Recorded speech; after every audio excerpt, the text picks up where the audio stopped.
Shirley Temple to Amy Semple is equally understood. Go out and try your luck, you may be Donald Duck. Hooray for Hollywood.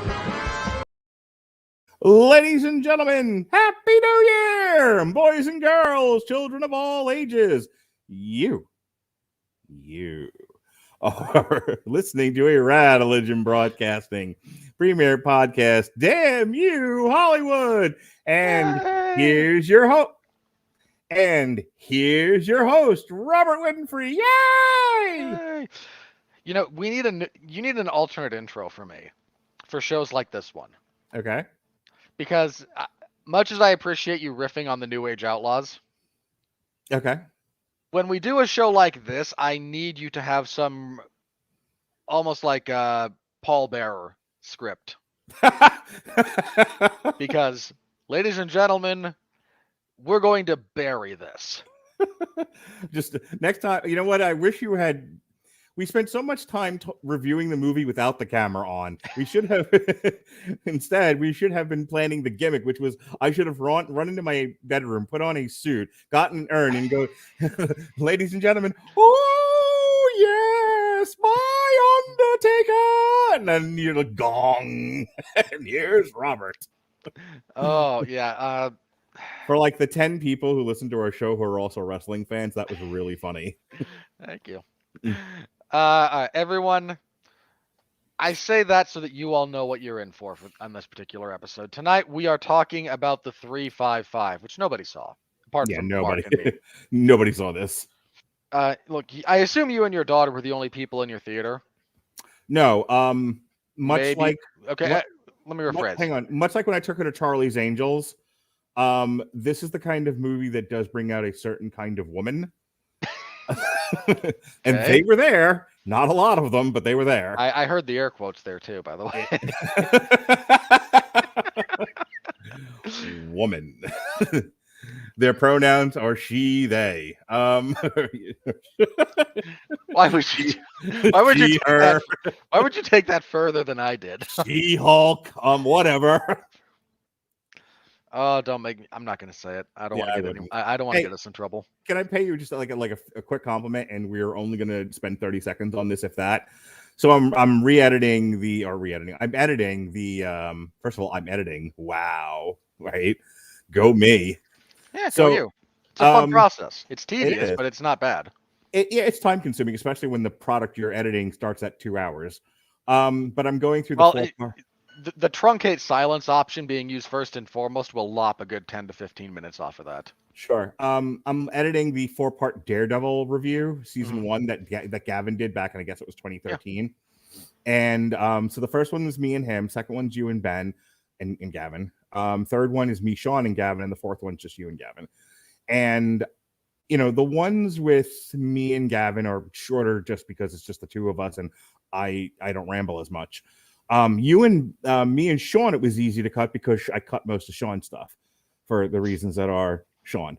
And then you and Gavin, just so much of it was spent on you guys talking about what's next up for Marvel. This is now 2022. We know what's next up for Marvel. It dies. You know, eventually. Marvel on Netflix just bites the bullet after 2 to 3 seasons per show. Yeah. So I didn't feel the need to put that in there. I cut anything that was not directly connected to the craft of the show. Anything where Gavin was like, where do you think we'll see the hand next? We know where we see the hand next. We don't need that in the show anymore. So all that cut out. But I tell you, the hardest show for me to cut down for time was you and Ben, because you guys actually like answered Gavin's questions, were fairly succinct, and had interesting things to say. So kudos to you for being on point on that show. It was the hardest and best episode for me to cut. We spent a lot of time talking not only the quality of that episode, I mean, of course, also highlighted by the immaculate almost episode 2 of that was we talked about a lot about Kingpin's introduction. Yeah. And I love the parallels that show did a very deliberate job of evoking Hannibal Lecter when it came to the Kingpin, and I appreciate that on every level. Yeah, it was a good. Thinking back to it's a good listen. You'll have to listen to my director's cut, and you're the studio cut. Studio cut, yeah. Get rid of this. Get rid of this. We're gonna focus test this anyway. So yeah, we it's funny, the evolution of Damn You Hollywood, and I just want to say this really quickly is we've talked about this before. Where we used to only focus on stuff. There was a few years ago. There was no way we were ever going to cover the 355. Was that? And look, it was. I would have been happier having not seen the movie now that I have seen it. But I also appreciate that Damn You Hollywood has expanded to be what it is. So yeah, well, now we also thank all of you listeners for giving us some of the impetus to do that. Sure, I like the fact that we've become sort of the weekly. What is the major wide release movie? Let's talk about it. It gets me out of my comfort zone. Gives us something to talk about. Here's the other thing about the 355. In about 30 days from now, it's going to end up being on Peacock because of the nature of theatrical windows now. Look, if I'm any theater chain, I tell them do it after a week. Nobody cares about this thing. Right. But that's the thing is this will be the sort of thing that people will watch when they don't have to pay extra for it. Like if you've already got Peacock. I'm not even... Look, if you've got Peacock at this point, you have it for one thing and one thing only, and that's professional wrestling. Sure. There's no crossover between professional wrestling and the audience for this show. Well, Universal Comcast, when they have it on their streaming service, there'll be advertisements for it. It'll get, they'll do a promoted advertisement on, Universal on Twitter and whatnot, social media. I'm sure that whoever's doing commentary for Monday Night Raw will work it in at some point. Yeah. I guarantee you it's going to be, Hell in the Cell brought to you by the 355, now available on Peacock. Hell in a Cell is not until later. I thought of. Okay, look, they will sponsor the Royal Rumble, and a big chunk of that will be someone doing a bad attempted tie-in, like Vince McMahon with the egg from Red Notice. Yeah. Anyway, the whole point is, so we're here this was the wide release of the year, and this we have talked about. January is always a dead month. Pretty much. Movies. I mean, this is where the studios kind of release their trash. I don't want to. If only they'd fire Simon Kinberg. Well, we'll get there. In the past, we've called it like "F you," it's January. And that was a thing we did for a little bit. And that wasn't only us. So it's a lot of stuff that they don't have a lot of faith in. A lot of stuff that they just need to get out there. They got to put something out in January. But, the holidays have passed. People are going back to work. Kids are back in school. It's not a month that people tend to go to the movies. A couple of years ago, when Movie Pass was a thing, Proud Mary was a January feature. Occasionally you get something. Like next week, we're going to get Scream 5. That's a big IP that's a major franchise. In theory. It's recognizable. It's an odd one to release in January, but I guess, and I was listening to another podcast talk about this. January is a good month to release horror movies. It is. Like cheaply made horror movies tend to do really well in January because people still go to the movies. They just don't go like they did in November and December. The other thing about the 355 to be aware of is, Spider-Man is still the #1 movie in America. In the world, it has been for about, I think it's going on 4 weeks now. We'll talk about that when we get to the money. So when you have a major release in the month of December that's still going strong, a lot of the January stuff gets pushed to the side. So the 355 didn't have much. Look, even if the 355 was solid, because it was from the studio that brought you Jason Bourne. Could you just imagine what that meeting was like in marketing? We're like, how do we market this to people? I don't know. Well, who's the director? The guy that did Dark Phoenix. Yikes. Who's in this? The girl that's in the Eyes of Tammy Faye and Dark Phoenix. Yikes. Well, what about who else is in this? The girl from Black Panther. He's dead. No, the girl from Black Panther. No, she's an anti-vaxxer and got fired. No, the other girl from Black Panther. Okay, who else is in this? Wait, you mean the bald one who was also in The Walking Dead? No, the other girl from Black Panther. Who else is in that? Well, Jesus Christ, is there anybody in this? Well, that one girl who was in that movie with Tom Cruise. Her? Isn't she no, this joke would have been funny if I could remember what his crazy religion is. Scientology. It's is he a Scientologist? No, not her. Penelope Cruz. We can do not Tom Cruise. Penelope Cruz. Yeah, this movie didn't have much of a chance. Okay, look, I respect the fact that he's transitioning, but he's still Tom Cruise. Hang on. Do it. I deserve it. Oh, I expected the womp womp. Okay. Well, hang on. No. You're supposed to save that for later. I'm sure I'll make another stupid one. I can use them more than once. They're not missiles. No, you kind of get only one each per show. That's okay. Anyway, so anyway, bad jokes aside. So here we are talking about the 3-5, but the whole point of even making those jokes was like when you're down to like you don't have bankable stars, you don't have a solid movie, director. You're left with it's the studio that brought you Jason Bourne. You know you're in trouble. Especially when they have to go back to Jason Bourne to find something of that is anything approximating a touchstone for people. This film is chock full of talented people who are not draws. Yeah, no. And that's an unfortunate place to be in as far as your career goes, but it's the truth. No, look. I think this is a very talented cast. This is a very sexy cast, very nice cast. But Jessica Chastain isn't. First of all, nobody besides maybe The Rock at this point is a draw, no matter what project they're in. There aren't too many like a bankable Hollywood stars you can count on right now. You've got The Rock, and you've got, ironic that we're bringing you up now in another context, you've got Tom Cruise, right? Who are look, Cruise's star power might not be what it used to be, but he's still got it. He's one of the few people, like you mentioned, has some name value. I mean, the sun is setting on Will Smith's bankability. Fast. Yeah. I mean, Ryan Reynolds is still a little more picture dependent than it is name dependent. How do I say this? Ryan Reynolds is either a giant fail or a win more button, right? Yeah. Like either what he does, either his contributions help you win more than you would have otherwise, but you were already going to win. Right. Like, look, let's take Deadpool, right? I'm not going to pretend that Ryan Reynolds is not a very good Deadpool. He might annoy the crap out of me, but that's me. He is very good in the role. Deadpool was going to be successful pretty much regardless of who you cast.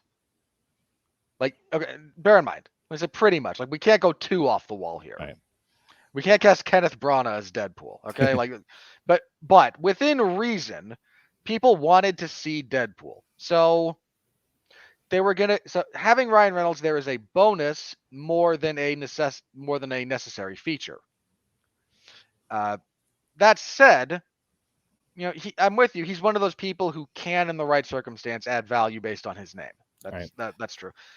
and there's just nobody like that in this movie. No, look, everyone loves Jessica Chastain. She's great in The Eyes of Tammy Faye. She did her best job she could in Dark Phoenix. She's good in everybody in here is good in most of the things that they're in, but nobody in here is a draw no matter what the project is. They have to be in. Like Lupita Nyong'o is an outstanding actress, but you don't go to the theater to see her. You go to the theater to see Black Panther, which she's in. Yeah. The other thing about this, and that's the director, and this I did want to spend a little bit of time on before we got into the plot synopsis. Hang on, I want to ask this. Because how about we do this movie first? We take this movie on its own terms, and then after we talk about this movie, I get to yell at Simon Kinberg for being a giant pile of fecal matter. Let me tell the people who Simon Kinberg is, and then go into the plot synopsis. For those of you who don't know, this man is the author of all of your pain. You just don't know it. So Simon Kinberg is mostly known as a writer and producer. He's only directed 2 features, and this is one of them. His directorial debut was Dark Phoenix. And for those of you X-Men movie fans, you know what a disaster that was. You don't even have to be an X-Men fan. You just have to not be a child to know what a disaster that thing is. He can best be summed up in when he writes, as long as he's not the lead writer, if he's writing as part of a project, he's not so bad. His most success is in the producing, and just so a couple of things he's been a part of the writing team. Triple X, State of the Union, Mr. and Mrs. Smith, X-Men Last Stand, Jumper, Sherlock Holmes, This Means War, X-Men Days of Future Past, and Fan Four Stick. So again, not a lot of winners in that group. Stab me in the heart repeatedly. He was the producer on The Martian, among other things. He was also he was one of the producers on Producers The of The Martian. Martian, Like true. there's a billion of them on there. He was a producer for Deadpool. He was a producer for Logan, Murder on the Orient Express, Deadpool 2, Dark Phoenix, New Mutants, and then also so the 355 and Dark Phoenix he actually wrote, directed, and produced. And I think when you take That yeah, it explains a lot, he doesn't it? can't. He can't do. He can barely do one of those things Okay. on his own. The other two he is utterly inept at when left without direction. He is credited as the writer, executive producer, and part of the creative team for Star Wars Rebels, which the Star Wars people tell me is very good. I've heard Rebels is good. I'm gonna throw this out. I think you're correct when you said if he's part of a team, he can be harnessed in useful ways. Yeah.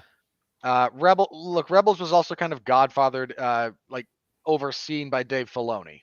So he was the executive producer on The Gifted, which your mileage may vary. I like the show. It sucked.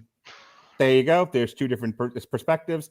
And then Legion was very good. But again, executive producer. That was largely, I think, David Hall's project. He was writer, director, executive producer, and developer for The Twilight Zone from 2019 to 2020. And most recently... That fell apart real fast, didn't it? And then most recently, he has a show where he's the writer, director, executive producer, and creator for the show Invasion on Apple Plus, which is wait, hang on, which is a 47% approval rating. So this guy has there's pictures of somebody with a donkey, because I don't understand how he's getting any kind of creative work. Like how he walks into a pitch meeting, goes, I would like to be the sole creative impetus of Project X, and he's not roundly thrown out a window. The only pitching that needs to be done regarding him is pitching him out the window. Hang on. There we go. Yeah, all right. All right, Shecky, get on with the plot synopsis. All right. Stop me if you've heard this plot before, because it's very familiar. So we are introduced to our MacGuffin, which is it is the MacGuffin of all MacGuffins. You see, this magic flash drive has the ability to hack anything that is connected to the internet and things that aren't connected to the internet. Did we do this once? Wasn't there also like, it was like, this was the plot of, you said stop you if I've heard this one before. This was the plot of one of the Fast and the Furious movies, the Godhead device. Yep. Okay, I'm sorry, go on. This was all a very similar plot device was used in one of the Mission Impossible movies. You're right, it was. Again, stop me if you've heard this before, but this is highly derivative.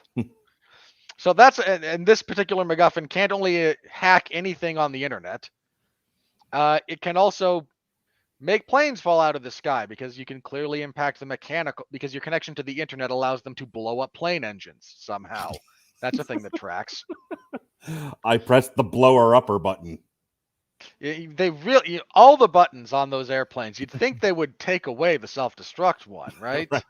Why does the one land, fly, blow up? What's the blow up button for? The autopilot. I expected a bigger reaction out of that. You've seen Airplane. Oh, yeah.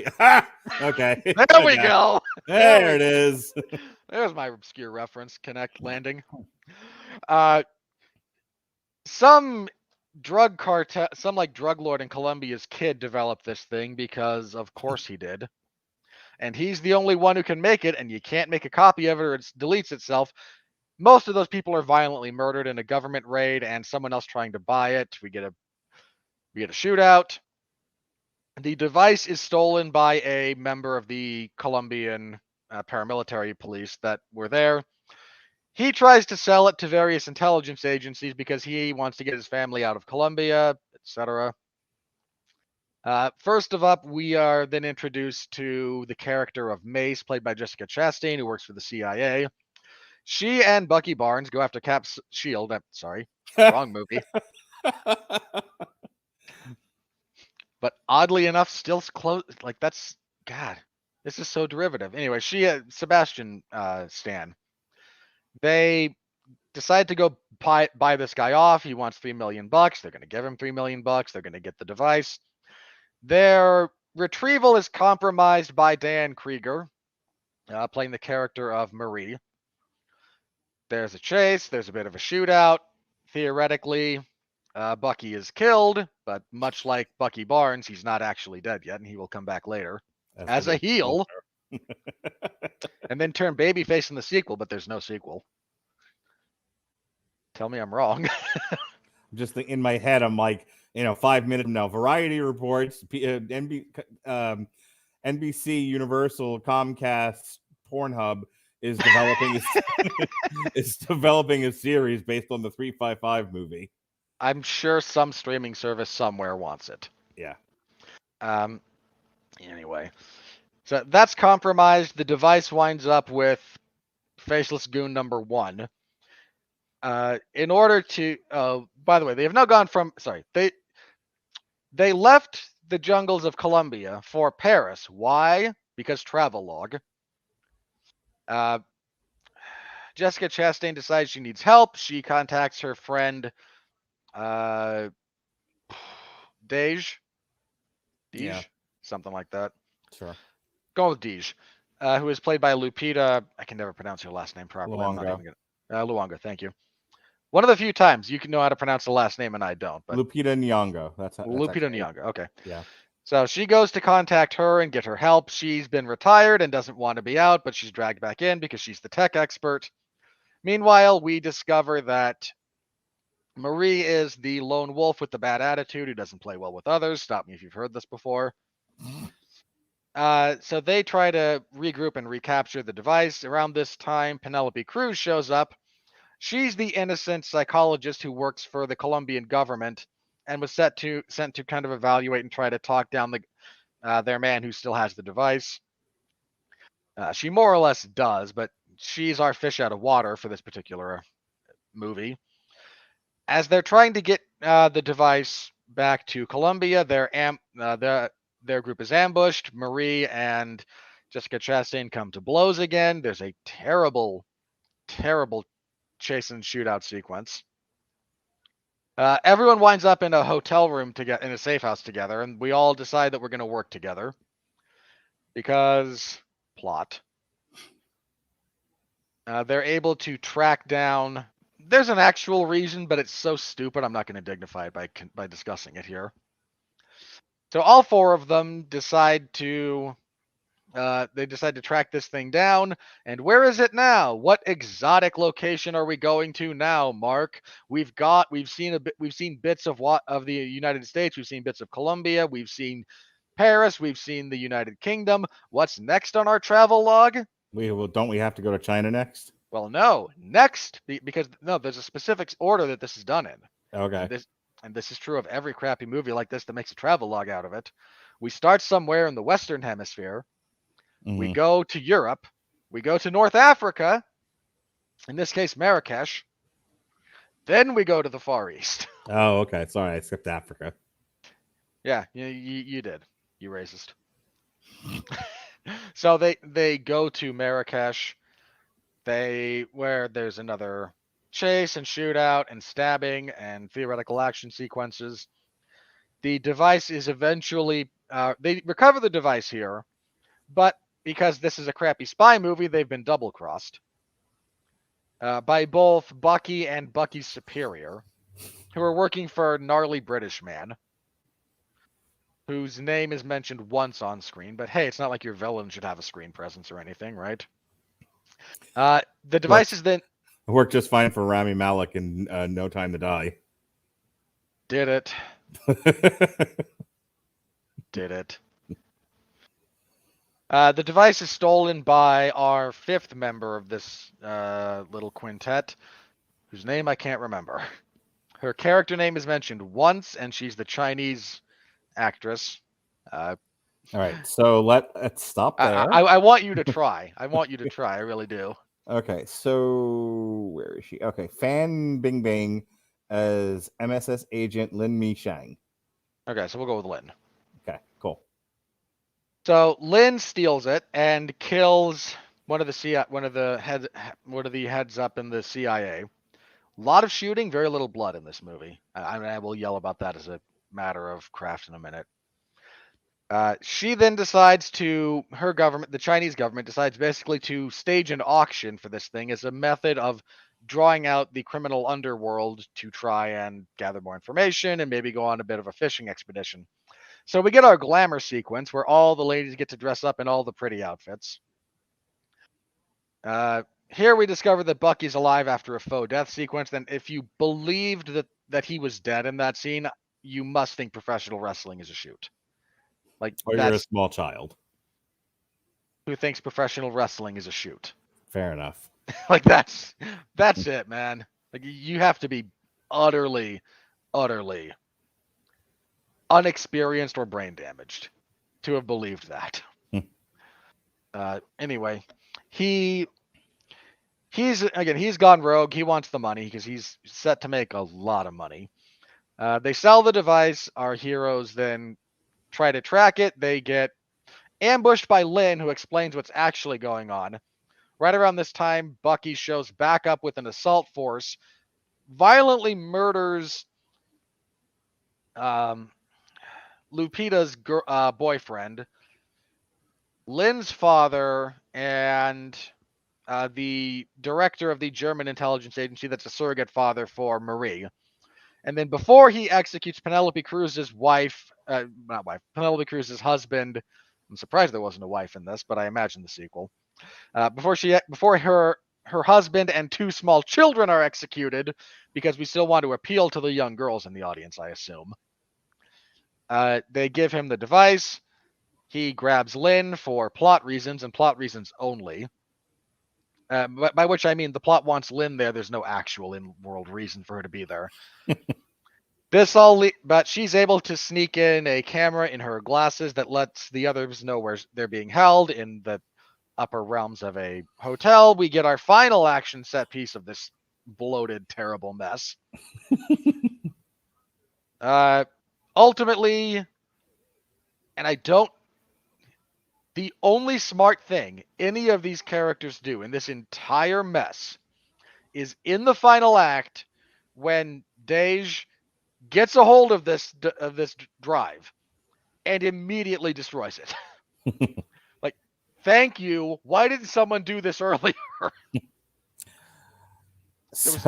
There was no reason for this not... Okay, but... So we then deal with the aftermath of this. We flash forward a couple of months. Bucky's been promoted in the CIA. All of our heroines are on the run, but they ambush and incapacitate Bucky. We're not sure if he's going to die or be locked up in a Siberian prison for the rest of his life. Well, it can't be Siberian because we don't actually have a Russian on this team yet. Look, in 3 episodes deep into this, if this becomes a franchise, our third movie, they're just the UN. They've taken over for the Security Council. That's all this is. They all go their separate ways, still more or less in hiding, but with a somewhat unspoken understanding that when the world needs them, when you need them, if you know how to find them, you too can assemble the A-Team. How will we get them back together? When we need them, they'll come. Mark, I hate this movie. I know. I viscerally hate this movie. This is not a good movie, and that's me saying this, but let me say something. Let me give it a compliment sandwich here. Don't do it. Don't do it. This is definitely one of those movies where if you're like super casual, super passive, or a child, it is if you have no discernible taste.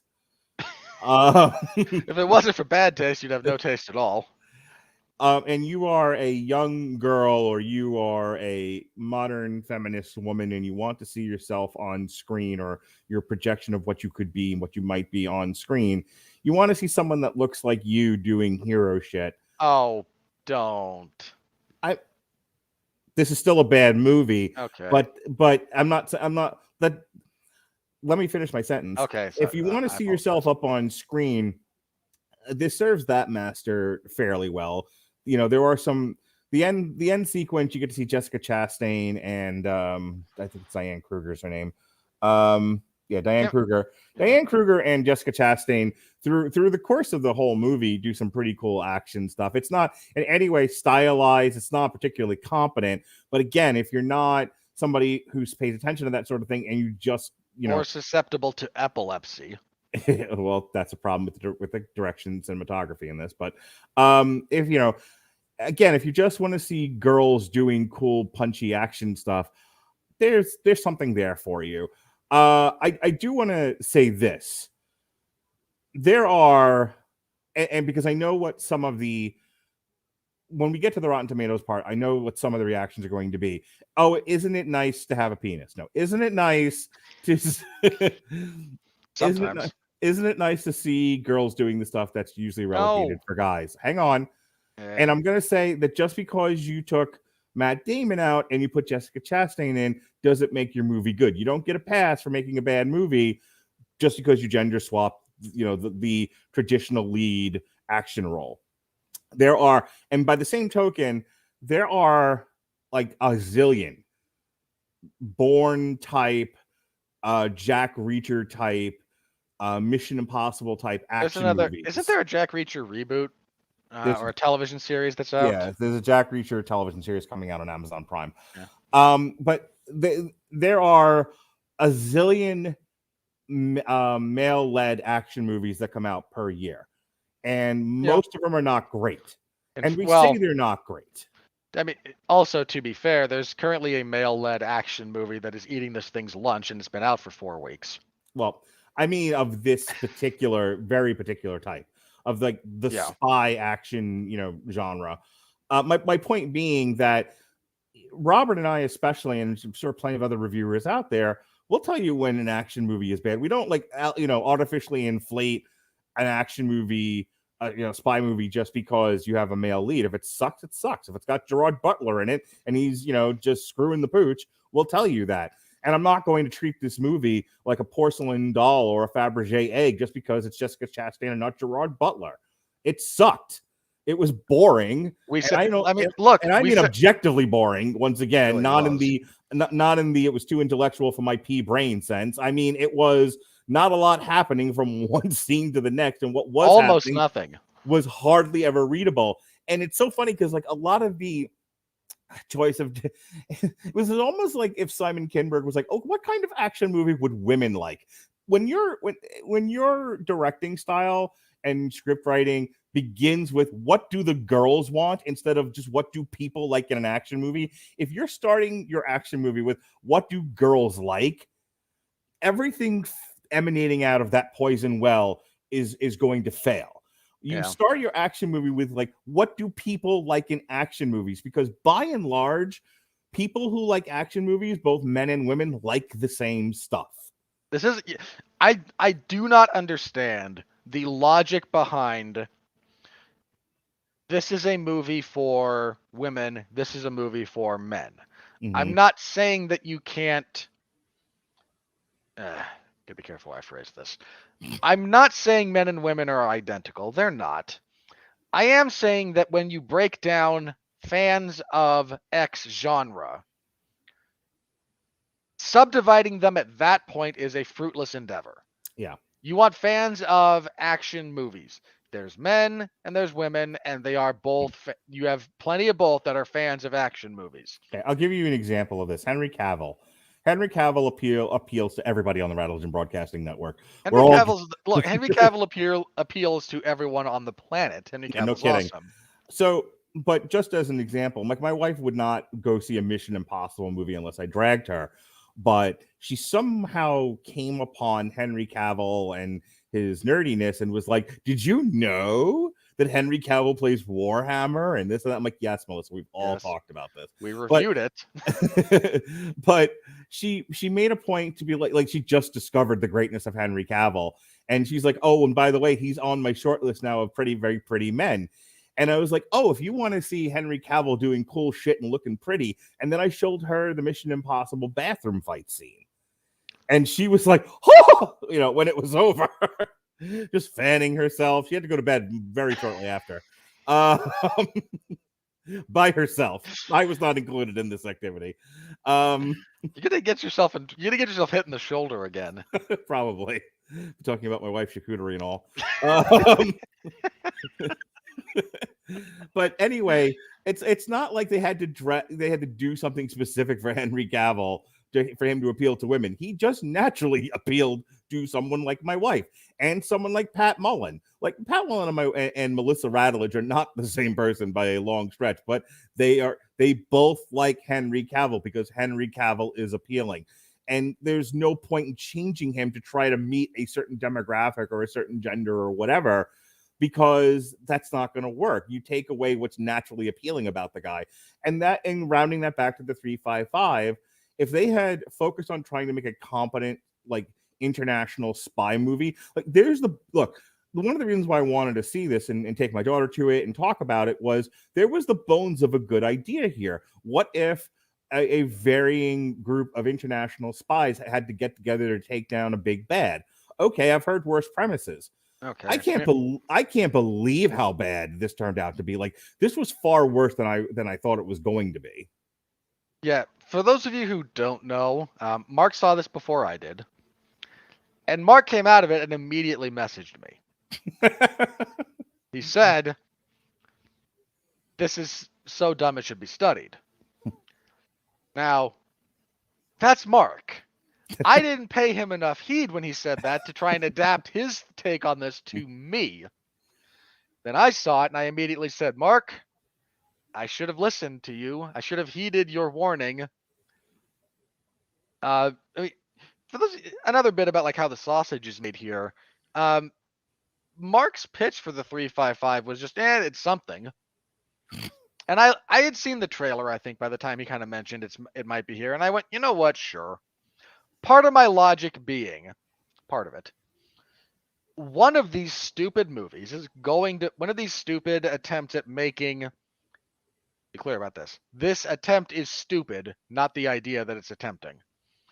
But one of these attempts to make a female-led action franchise is going to be successful. Without having it first been a comic book. Because again, Wonder Woman did fine. Wonder Woman was great. The first Wonder Woman. Hang on. Wonder Woman did between 700 and 800 million. No. It was generally loved. I'm not disputing that. Okay. I'm saying Black Widow also bombed. Okay. It certainly did, Ollie. I don't know what your point is. My point is that coming out of being based on a comic book is less of a bankable guarantee for some of these movies than you might think. That wasn't what I was trying to say. All I was putting out there was piggybacking on your point of someday someone's going to figure out how to. Okay, here's another example. The first Tomb Raider movie was done really, really well and generally well liked. Yeah, I mean, like, it may have been dumb as a brick, but it did well enough that they greenlit a sequel, and the sequel isn't nearly as good as the first one. And I'm not entirely sure what happened after that. But I mean, look, after that, it died until they tried to reboot it a few years ago, and that fell flat on its face. Yeah, it did. Even though they still greenlit a sequel anyway, because allegedly. That's like saying they allegedly said, "Hey, make a Gambit movie." Like, okay, I'm not saying that at some point along the way there wasn't people saying yes. I'm saying it never got to a point where I believe it's actually going to get made. So here's the thing. Like, it's not like they don't try. They tried to make basically the female Punisher in the one movie with Jennifer Garner. That didn't work. Terrible. They tried to do another one with, they tried to do a couple with Scarlett Johansson, banking on her Marvel fame. None of them have worked. I think one of them was Salt. That didn't work. Salt starred Angelina Jolie. Okay, so what's the one I'm thinking of with, there was one they did with Scarlett Johansson. Well, she was the lead in the Ghost in the Shell adaptation. Which bombed. Big time. Anyway, every once in a while they try this and it's the Elizabeth Banks argument, like with Charlie's Angels, just as an example. That was the one where she directed it. It was a big passion project for her, and she threw a big fit because nobody saw it. And the people who did see it said it sucked. And that's the thing. It's like, focus on. They don't do this with men. With men, it's like we just want to make a good action movie. They other than The Expendables, which was very much like, what do the boys like? Let's just do that. The Expendables was deliberately aimed at a specific group of people. Yeah, that was definitely the what does boys like movie. what Sylvester Stallone just dancing around. I know what boys like. I know what guys want. Boom. Okay, please, Mark. You can't make jokes about Sylvester Stallone singing because you haven't seen Rhinestone Cowboy. Fair enough. I've heard that man try to sing. It haunts my dreams. Anyway, there is room in this world for a female-led action movie 100%. that will appeal to all four quadrants: men, women, children, dogs, cats. I mean, look, you mentioned Salt. I rather like Salt. I think it falls apart in the third act, and I think that's part of the reason it didn't quite take off as much as it should have. But I rather enjoyed the film. It's not a bad movie. So I think it's it's low hanging fruit, and it's easy to just say, oh, men won't accept female led action heroes unless it's a comic book. Well, there are examples on both sides that show you that's not the case. Men and women will go see movies that are, look, if you make a competent movie, and you put enough marketing behind it, people will go. There isn't Lucy is what I was thinking of. Jesus, I was confusing Lucy and Salt. Okay, yeah. People will go if you put it out there. That ends with her ascending to a higher plane of consciousness and basically becoming God. That's how stupid that movie is. So running this back to the 355, the 355 had all the opportunities in the world to be awesome and get an audience. And then they decided that Simon Kinberg had to be involved. Well, this was Simon Kinberg's project, and I think, look, after I'm gonna sort of wind this into talking about Simon Kinberg because I don't know how much more to say about this movie. How many more ways can we say it sucked?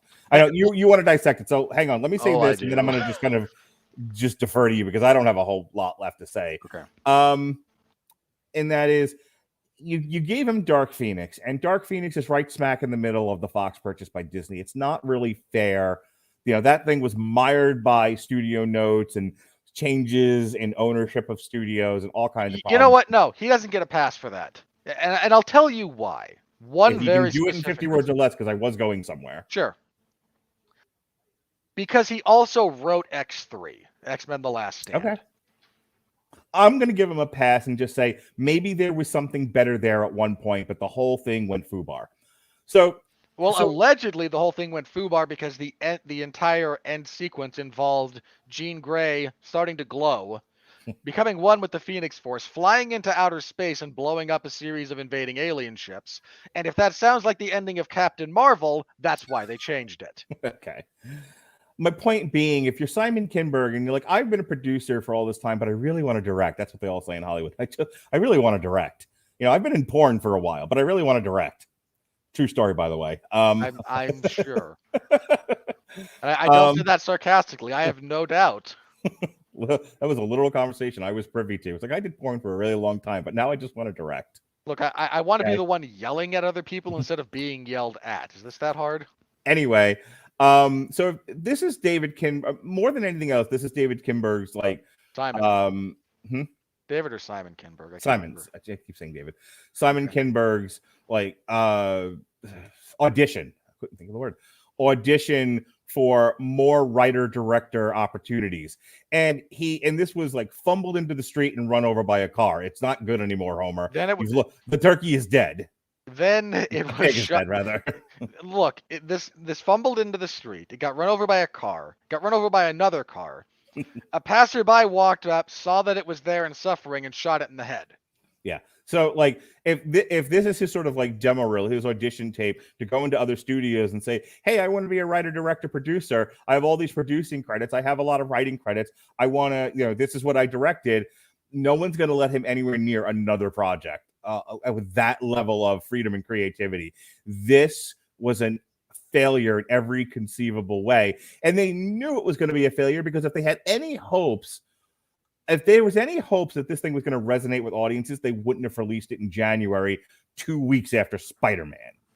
What lunatic thought that was a good idea? They knew this thing was going to bomb. They figured, well, we made it. What's crazy? So the last thing I'm going to say, and then I'm just going to defer to you to finish with the craft review, and then we'll move on. They recently announced that Marry Me, starring Owen Wilson, Shut Up Robert, and Jennifer Lopez Wow. was going to be, I think it's a simultaneous release, day and date on Peacock and in theaters. So I finally saw the trailer for that ahead of this movie, which ought to tell you about who they thought was going to see this movie. Yeah. And my point is, like, how do you make the decision that this doesn't do day and date, but Marry Me does? When Marry Me is being released on like Valentine's Day or Valentine's Day weekend, and has a greater chance of success of actually making money at the box office. Like, I don't know what dog is currently in charge of Universal Studios that makes its decisions by like eating out of different bowls. That's a joke, by the way, from Billionaire Island. Look. The dog that's currently in charge of Universal is still in charge of Universal just because everyone's looking at the meth head that is in charge of Warner Brothers. It's like, well, we have a dog that eats out of different bowls that makes its decisions, but at least it's on meth. We've got this dog. It's an intelligent dog, and we put scripts in front of it. It sniffs at one, and then it puts its paw on one, and that's the one that gets made. And it's a good dog, and it's not the worst system in the world. And in a sane world, everyone would look at this and go, "You're idiots." But next door, under the water tower, is the president of WB. Skinny, hollowed out eyes, yellow teeth, desperately trying to score a hit. And not just a movie hit. This guy needs to get well. He needs to not be sick anymore. and they're doing the stupid things they're doing over there. So no one cares about the mismanagement here because of the, what's the joke? What's the line that came out? If you want to kill someone and have no one ask why you killed them, shoot them when they're standing next to the president. You know what's funny to me? It's like we sit here and we're like, clearly there's a dog eating out of different dog bowls that's making decisions at Universal. Clearly there's like a crackhead running Warner Brothers that's just strung out and gone crazy and just not making any kind of sense. Disney's fine. Disney doesn't make utterly incompetent decisions. And then there's the guy at Sony who died. The guy at Sony is essentially Phil Anselmo, who died from a drug overdose, got brought back to life, jumped back on stage and started singing Pantera songs. And those Pantera songs are Spider-Man No Way Home. At this point, I'm pretty sure Sony is Weekend at Bernie's. Just carrying around a dead guy. And they're just waiting for Disney to buy them out. Well, have you heard like the cognitive dissonance coming out of Sony, where like first of all, we talked about this earlier, where when you're down to where the studio that brought you Jason Bourne, you've run out of marketing ideas. So we were talking about this with Morbius, from the studio that brought you Venom and Spider-Man No Way Home. Please, Sony, stop taking credit for Spider-Man No Way Home. Boy, that's like the kid copying the smart kid in class. And then, because the smart kid got 100, you got 100 too. And then you running around bragging about the 100 you stole off the smart kid. Just stop, Sony. Could we please not have that level of cognitive dissonance? All right. So in the last 10 minutes, go ahead and do the craft review. Finish the craft review and let's get out of here. Here's the thing about the 355. I was prepared to say it's a stupid movie. Like before I saw it, I knew it was going to be stupid. Sure. Partially because Mark said, "Hey, by the way, this is really stupid." And if Mark says something stupid, I don't mean to insult Mark, but if something is, I have a higher degree. I have a higher degree of acceptance. You really do. And Robert does. And then that's just been the history of the show. Yeah. Is especially listening back to our 2015, 2016 years where there was not to pick this wound, but like Ghostbusters 2016, Ant-Man and the Wasp, there was a lot of sort of average fare that I was like, this is inoffensive. This doesn't bother me. I don't understand why. I mean, I know why you hate it, but I don't understand in general why people don't like this. This was a perfectly fine movie. And then there's Robert sticking pins in a voodoo doll. I couldn't even get to Ghostbusters Answer the Call on Ant-Man and the Wasp levels of appreciation for this. This was trash. So I was prepared to accept that this is a stupid movie. I was prepared to accept the stupid leaps in logic because nobody makes the effort to write a quasi-believable or coherent espionage movie these days. and this isn't even really an espionage film, it's an action film masquerading as one. I was prepared to do all of that. Then I saw it, and I need you all to understand, if you haven't seen this, and you probably haven't, how incompetently this film is made. And I don't just mean the story. The story is bad, but bad stories have been elevated in the past. The acting is... These are all talented actresses, that needs to be said. Both Jessica Chastain and Penelope Cruz have been nominated for Oscars. I think Chastain might have won one. I'd have to double check, but I think she won Best Supporting Actress for The Help. Kruger might have been nominated at one point or another. I'd have to double check. They're all talented women. But the characters are so badly written. They're as flat as... they're not even one note. They're half note. And that's a real problem. They do every actress here does... I don't think anyone showed up just to do a paycheck and pulled a Marlon Brando, right? They at least put forth a good faith effort, and that deserves to be acknowledged. But this is shot incompetently. Every action sequence is cut to hell. And I think that's because of who we're dealing with here in terms of who they were putting in front of the camera. Jessica Chastain, God bless her, that woman can't throw a punch. And when you're supposed to be the heavy of these characters, it's kind of important that you're able to believably throw a punch, and she can't. Wondering how much thought was actually put into that. And here's what I mean. Like, I'm wondering if there was anyone on set that was like, we're making an action movie. If nothing else, the big leg of this stool needs to be good looking action. And that includes hand-to-hand combat. And somebody else went, no, it's an action movie. Nobody's going to care. As long as punches are being thrown, it doesn't really matter how they look. And they're just being sort of like somebody had to lose that fight. Obviously, the person who thought it does matter lost. So there's that. I mean, Diane Kruger at least knows how to throw a punch, so I want to give her some credit for that. But the action sequence in this, I think because you're dealing with people who are not really all that physically qualified to do action in the way that their characters are required to do action, you get a lot of cuts between shots where you can't see their faces and shots where you can't see their lower half. This is a real obvious trick about whether or not the actor or a stunt double is doing the sequence. Very, very obvious. It's a big giveaway. So the end result of all this cutting leaves the action unreadable. It's difficult to follow, and even for unbelievable fight sequences, these are unbelievable. And that's not a good thing in this case. I broke up laughing. I'm the only person in this theater when I saw this movie, right? Literally just me. There's a sequence where I believe it's the sequence in Marrakesh. No, it's the second Paris sequence, I think.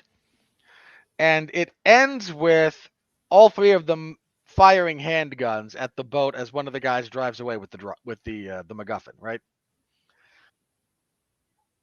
I don't know why Simon Kinberg decided this was the sequence to use a bit of slow-mo on.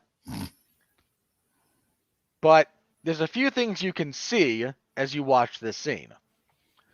The muzzle flashes do not line up with the recoil of the guns. Which means they're not firing real guns. They're firing, airsoft probably. Like, they're not even firing blanks. And you then, when you do this, and there's plenty of reasons to do this. I mean, safety is a very real concern. Obviously, especially given what's happened recently. Yeah, I'm not saying everyone needs to be carrying, live fire ammunition. That's stupid and that's insane. There's plenty of, but if you're doing this sequence, one, you could maybe actually just shoot blanks. Two, if you want to go with the airsoft, actors have to mime it out. You then have to be very careful in post-production about editing, about CG, about affecting in the muzzle flare.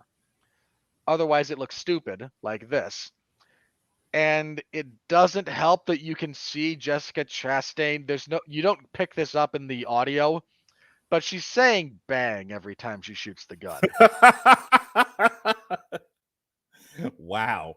And you would think as a director you'd stop that. Please stop singing bang, Jessica. This isn't a cartoon. You would think, and yet there it is. There's a sequence where when she goes to recruit Dej, where she meets up with her and her boyfriend.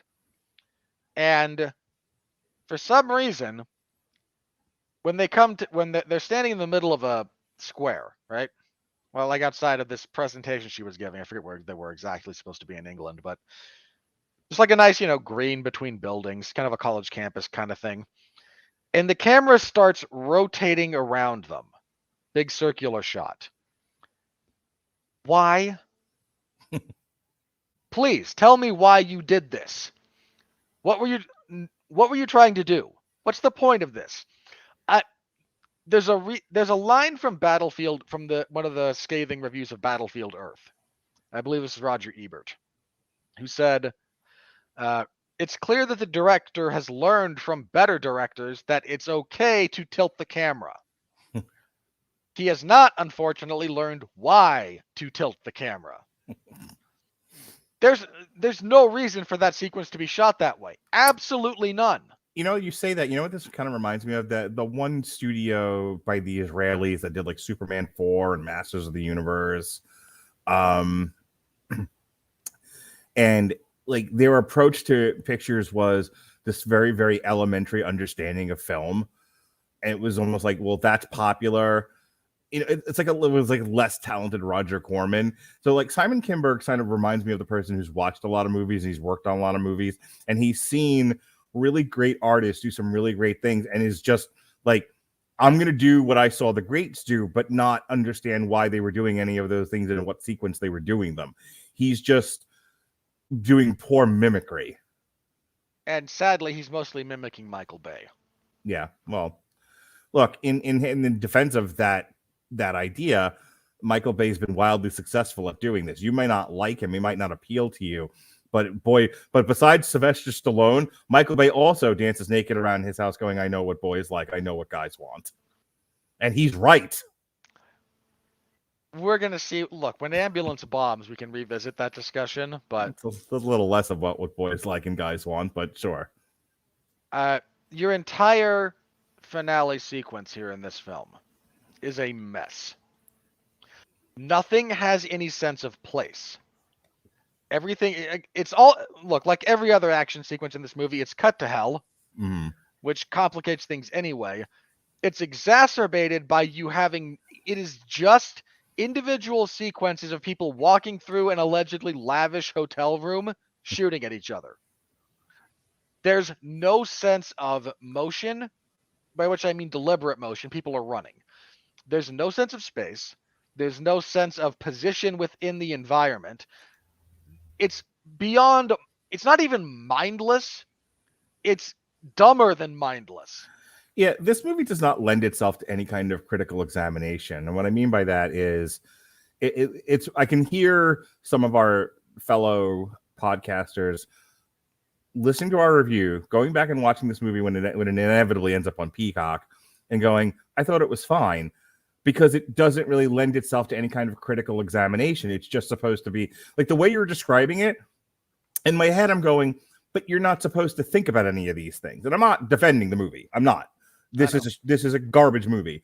It was poorly made.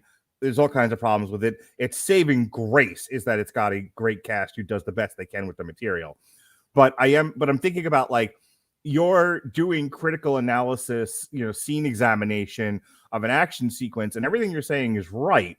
But now I put it to you, how many people pay close attention when a movie is moving as rapidly as this one, as is using as many cuts as this one does? The deliberate act of cutting a movie the way this one is cut is to fool the audience into thinking a lot of really fun and interesting things are happening when there really isn't. Yep. They shot that, watched the dailies of it, went, yikes. How do we make this look like I'm going to use your phrase here. How do we turn this really, really flat, awful looking action sequence that we shot and spent money on into jingling keys? And that's what they did. Your answer is to try and give the audience epilepsy. Right, correct. Maybe if they literally have to avert their eyes from the screen, they won't notice how bad a job we did. Well, think about like the amount of time and energy it takes to process any given image. You're flashing the images by so quickly that your brain doesn't have time to focus on anything. You won't realize how bad the scene is. I mean, look, that's magic, baby. Look, there's a really nice video essay that was about Michael Bay and about how terrible his editing is, and it is. But the impetus for this YouTuber's essay was someone told him, "Yeah, you remember that scene in Transformers when Bumblebee pees on John Turturro?" And he went, "That didn't happen." And of course, it did happen. It's in the movie. Right, I remember that. But so he rewatched the film, like there was this argument, like that didn't happen. So he rewatched the movie, and of course it happens. And he then had to stop and think, why didn't I remember this? Because you would think, logically, it's a thing that happened on screen, time was devoted to it, it's supposed to be a gag. You ever been in a car accident? Well, hang on. The point this guy arrived at is the way Michael Bay shoots edits together his films, nothing's in the center of them, and everything's cut very rapidly, so you can't follow it, so your brain tries to discard it. Right. Let's just say, like, if you've ever been like in a car accident or something, everything is happening so fast, it's hard to then go back and think about the sequence in which things are happening, especially if you weren't focused on it to begin with. You know, the thing about having an accident is it comes out of nowhere, generally speaking. You have very little or almost no opportunity to react and do something differently. You're driving, and suddenly your world is upside down. And so when the cop is like, can you tell me everything that happened from as far back as you can remember it? And people have extraordinarily poor recall because it all happened so fast. Yeah. That is a movie technique. That is a technique in directing and editing in movies, to where if we, George Lucas got criticized for this too, where you jammed enough stuff into the frame and moved it at such a rapid pace, you could fool people into thinking they're watching an action-packed scene that makes any kind of degree of sense. Well, I mean, the original Star Wars film is entirely saved by the editing. It has nothing to do with George Lucas and everything to do with his wife at the time. No, I was thinking of The Phantom Menace. That too. For different reasons, obviously. Yeah. So there's that. Here's my other gripe. Your big speech from Jessica Chastain to Bucky Barnes at the end of this thing. Poor Sebastian Stan. Where she says, I guess you were right. It's nice for a man to... when he says that, when she says stuff like that... Hang on, say that line again, because when she says what she says to him, I'm gonna let you say it so I don't massacre the line. But I rip snort laughed at that. I was loudly guffawing to the point where my daughter looked at me. She's like, I don't understand what's so funny. And I'm like, you will in a few years. Yeah, she says something to the effect of, I guess you were right. It's nice for a girl to have a man there to explain things to her. I died. I mean, I understand you're trying to virtue signal and make this for a certain segment of people, but come on, that was high in the face. If you want to use that line, one, it's stupid.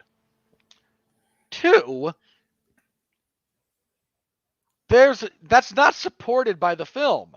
No. At no point, this is the key here, at no point does the character that Sebastian Stan plays, his name was Nick, so I'll call him Nick for the sake of argument.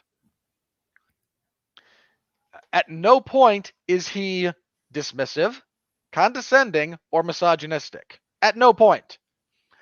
He is allegedly in love with Jessica Chastain, and there's a bit of a quasi-love triangle, but he betrays her for money.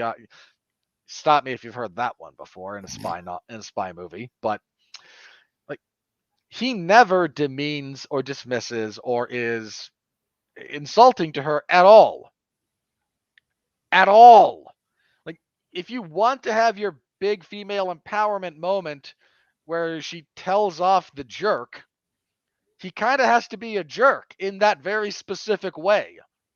Like, them taking him down is deserved because of his actions, because he opposed them, was doing the wrong thing, and had some of their loved ones killed. Like, he's a bad guy. This is not me defending him. This is me saying if you're going to try and lay the charges at his feet, he should be guilty of them. He is not any of the things that she yells at him in the fight. Like, that has to be a terrible studio note. Like, we need the big female empowerment speech. Well, it doesn't make sense for her to give it to this character. He's not at all been anything like that. Well, it's also assuming your audience is dumb and is just going to, cheer a line apropos of nothing. So you can't set me up like that. And because my next line, you have to understand this, Mark. You know what I'm going to say. So I assume your daughter stood up and cheered. I think the line got past her. I don't, because she legitimately was like, I don't understand what you're laughing at. Like, and so we really, because that line has to be meta satire. Like, that's all it can be. Yeah. No, well, that's the thing, is that it was said in earnest, but it was supposed to be like one of those like haha point at the man and laugh moments. Like that is you have a small penis line, and it's meant for girls to stand up and cheer, but it didn't get a reaction of anyone in the audience except me, who laughed at how like ham-fisted and on the nose it was. This movie, this is the last thing I'm going to say about The Craft, then we have to talk about Kinberg as an individual. This is an incompetently made movie. Mm-hmm. It is the most damning indictment I can give it. There are choices made in the direction of this thing that are indefensible, that are asinine, that are backwards. It is badly written. It is badly shot. It is badly choreographed. It is badly edited. There is nothing good I can say about any part of this film. They don't even give you like a good hero moment at the end. Like you jokingly called them did the 18-bit, right? They don't even do that. They literally they poison Sebastian Stan. Then at least the A-Team movie had the good sense to end with them going, I love it when a plan comes together, and then we get the intro to the television show. That's the thing. It's like, so they poison Sebastian Stan, then they all go like, all right, I've got shit to do. And they all walk off separately. And then you think you're going to get a moment between Jessica Chastain and Diane Kruger. And they're like, it's so funny. It's like, do you want to get a drink? No. Me neither. And they walk away like, this is like an anti-ending. What was the line? Like, I'll see you later, or something like that. And like the ending of this is so designed to be bad sequel bait. I needed Tom Hardy to walk across screen like in the Mad Max and go, that's bait. Yeah, it was. It's terrible. It was such a deflated you don't even give them the cool hero moment. They're just like, oh well, he just murdered a guy. All right, I want to go pick up my kids. I'm gonna go this way. I gotta get stuff to do over here. See you when we see you. And you're like, what is this? Some sort of like you would think like this is the ending of some sort of tragedy. But they just defeated the bad guy and he got his comeuppance. They really needed to lose to make that ending work. Yeah. All right.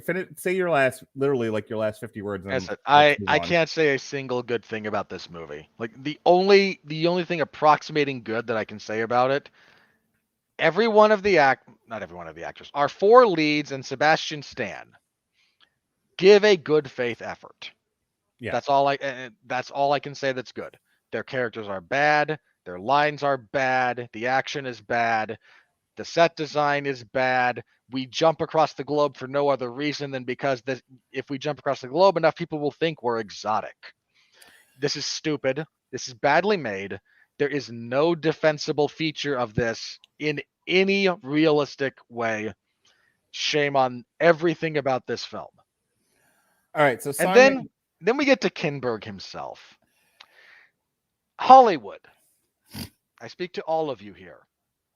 I don't ask much of you. Now, I might have high standards, and I might berate your films on occasion, but I have never asked you for anything other than to deliver, in a grander sense, to deliver what's promised. You say, come see a movie. I expect there to be a movie. And you've never really disappointed me in that respect, maybe one or two times with something really avant-garde. But I know what I'm getting into with avant-garde projects, so no harm, no foul. I've never asked you for anything, and I will never ask you for anything again in all probability. Here's the only thing I'm going to ask of you ever. From me to you, and this is for your benefit as well. Blackball this man. Do not allow him anywhere near the creative process of anything. I don't care if he's the coffee boy. Do not allow him to do anything creative ever again. This man has burned piles and piles of money. He has contributed to a bunch of projects that lost money, even if he was just a contributor and not the primary problem. I'd certainly argue that The Last Stand is primarily his fault because of his obsession with turning Professor X into a villain in his interpretation of the Dark Phoenix saga, which is a terrible reading of that saga, by the way. But you've got to bug up your ass about that. So be it. Your script for that movie is trash. It's utter trash. It should be studied for how bad it is. It is a textbook example of how not to write a movie. But I'll accept that, the director also really screwed that one up. You were one of the writers on the Four-Stick film. You, sir, caused me pain. Again, that's not all his fault.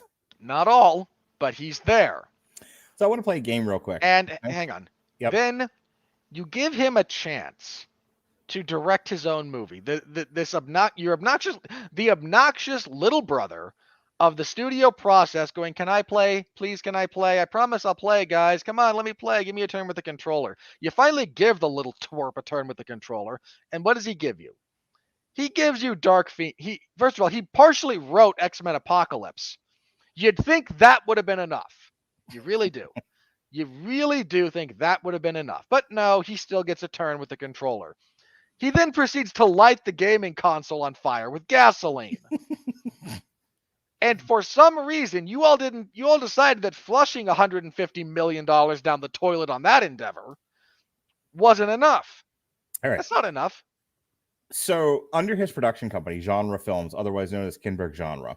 So I want to kind of go over this with you real quick. Yes, let's. This will be so fun. The films from the first decade of this company being around, 2010, right?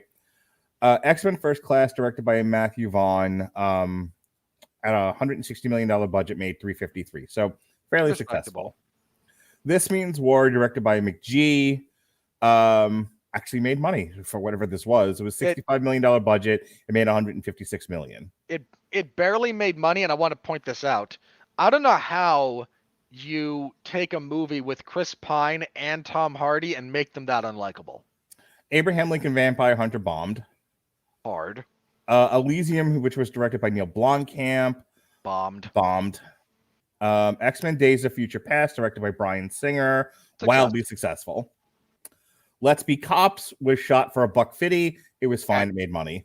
Look, Let's Be Cops succeeded only because it was shot for a ham sandwich. Yeah. If you actually put money into that, it would have failed miserably. It did not. Its box office returns were terrible, only saved by the fact that you were smart and didn't actually spend any money to make it. Cinderella, which we wildly praised and was very enjoyable. Again, he's like the third twerp in line to help produce that movie. Directed by Kenneth Branagh, wildly successful. Chappie, directed by Neil Blomkamp. It made back its budget. Chappie was a middle of the road kind of film. The Fan Four Stick needs its own college class. Between what happened with Fox, Josh Trank, I needed therapy after watching that. I ran out to see that. I was so excited because I knew how bad it was going to be. Like, it was one of those things where, like, I need to see just how bad this was, and I was not let down. I walked out of I said this when we reviewed it. I walked out of that theater and went, I've never experienced nothing before. Like, I know time passed. I know images were projected onto a screen, but nothing happened. The Martian was successful, and I think like he gets barely any credit for that. Deadpool was wildly successful. Apocalypse, not as successful as some of the other X-Men, but successful. It made money. Logan was successful. Murder on the Orient Express was very successful by virtue of its low budget, comparatively speaking. By virtue of its low budget and a little bit by virtue of some of the awards it kind of got nominated for. Like, that helped it out. And Deadpool 2 was wildly successful. But in every single one of these ones that I just read off to you, not a single one did he direct. The first time he directs, the very first time, is Dark Phoenix, and it bombs super hard. Like to the point where how they gave him a second shot is beyond me. Here's how he got a second shot. Because Dark Phoenix was also produced by his company was not the only major production company in that one. Mm-hmm. His production company is the big dog in this one, so he got to make enough noise about if I'm putting up the money, if I'm producing this thing, then I'm gonna write it and I'm gonna direct it and it's gonna be my baby. And everyone else was a small enough fish relative to him to just kind of go along with it. And look at this, y'all lost money. Yeah, I guess Universal's take on this was like, we don't, again, look at when they put it out. Look at the fact they're not putting this day and date on Peacock. This comes across as something where Universal is the distributor, but they don't actually give a shit for whatever their reasons are. And it might be just what you said, though. Like, we're not the ones really taking a financial bath on this. It's like, we spent money to distribute it, but so what? We distribute a lot of stuff. Yeah. Like, you're the one, your production company is the one what was the budget on this thing? Please tell me. I need to know this now off the top, because I don't know off the top of my head. On the top end, $75 million, which I don't want to do it just yet, but wait till we get to the money on this. Hey, anything else? Because if not, there is one other thing we need to briefly talk about. Yeah, look, so the only thing I ask of you, Hollywood, is do not let this man direct, do not let him write, even if you can help it. Mm-hmm. That's all I want.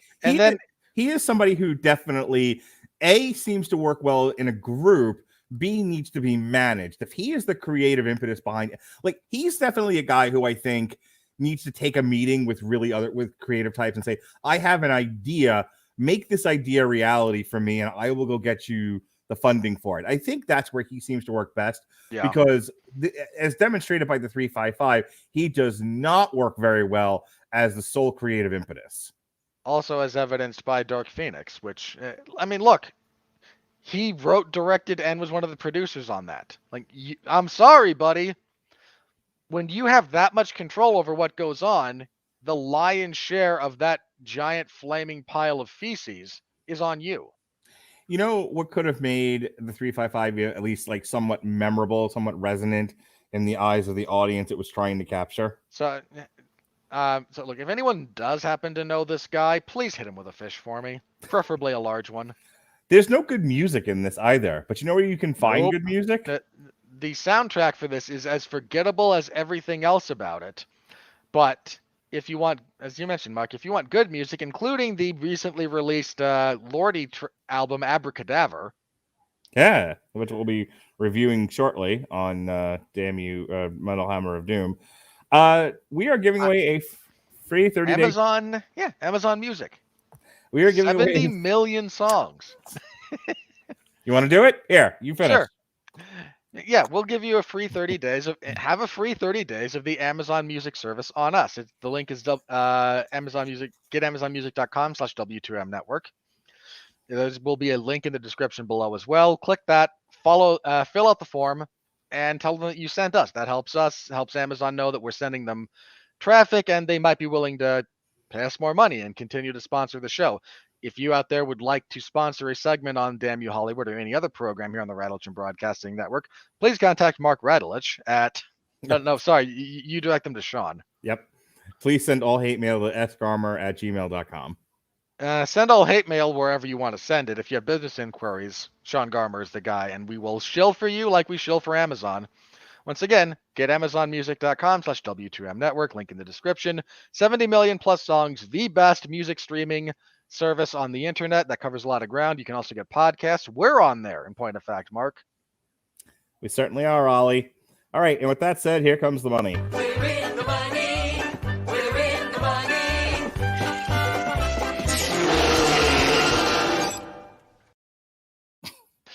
Well, I we know- are not in the money. No. Just one thing, you always talk about like the Spanish subtitles in that clip that I use. What I like is when they go back to Homer and he just Oh, has yeah. this, like, I just finished face. It's fantastic. And the guy across the desk from me is very concerned. If we just get that second or so of that shot, yeah. Yep, it's so You perfect. made a great choice with that clip. I want to give you a ton of credit for that. Thank you very much. So on the aforementioned budget of on the high end, 75 million, and its first weekend in theaters competing against Sing 2 and Spider-Man, which was sucking up a tremendous amount of oxygen in the air, it made a paltry $7.5 million. And you know what that means.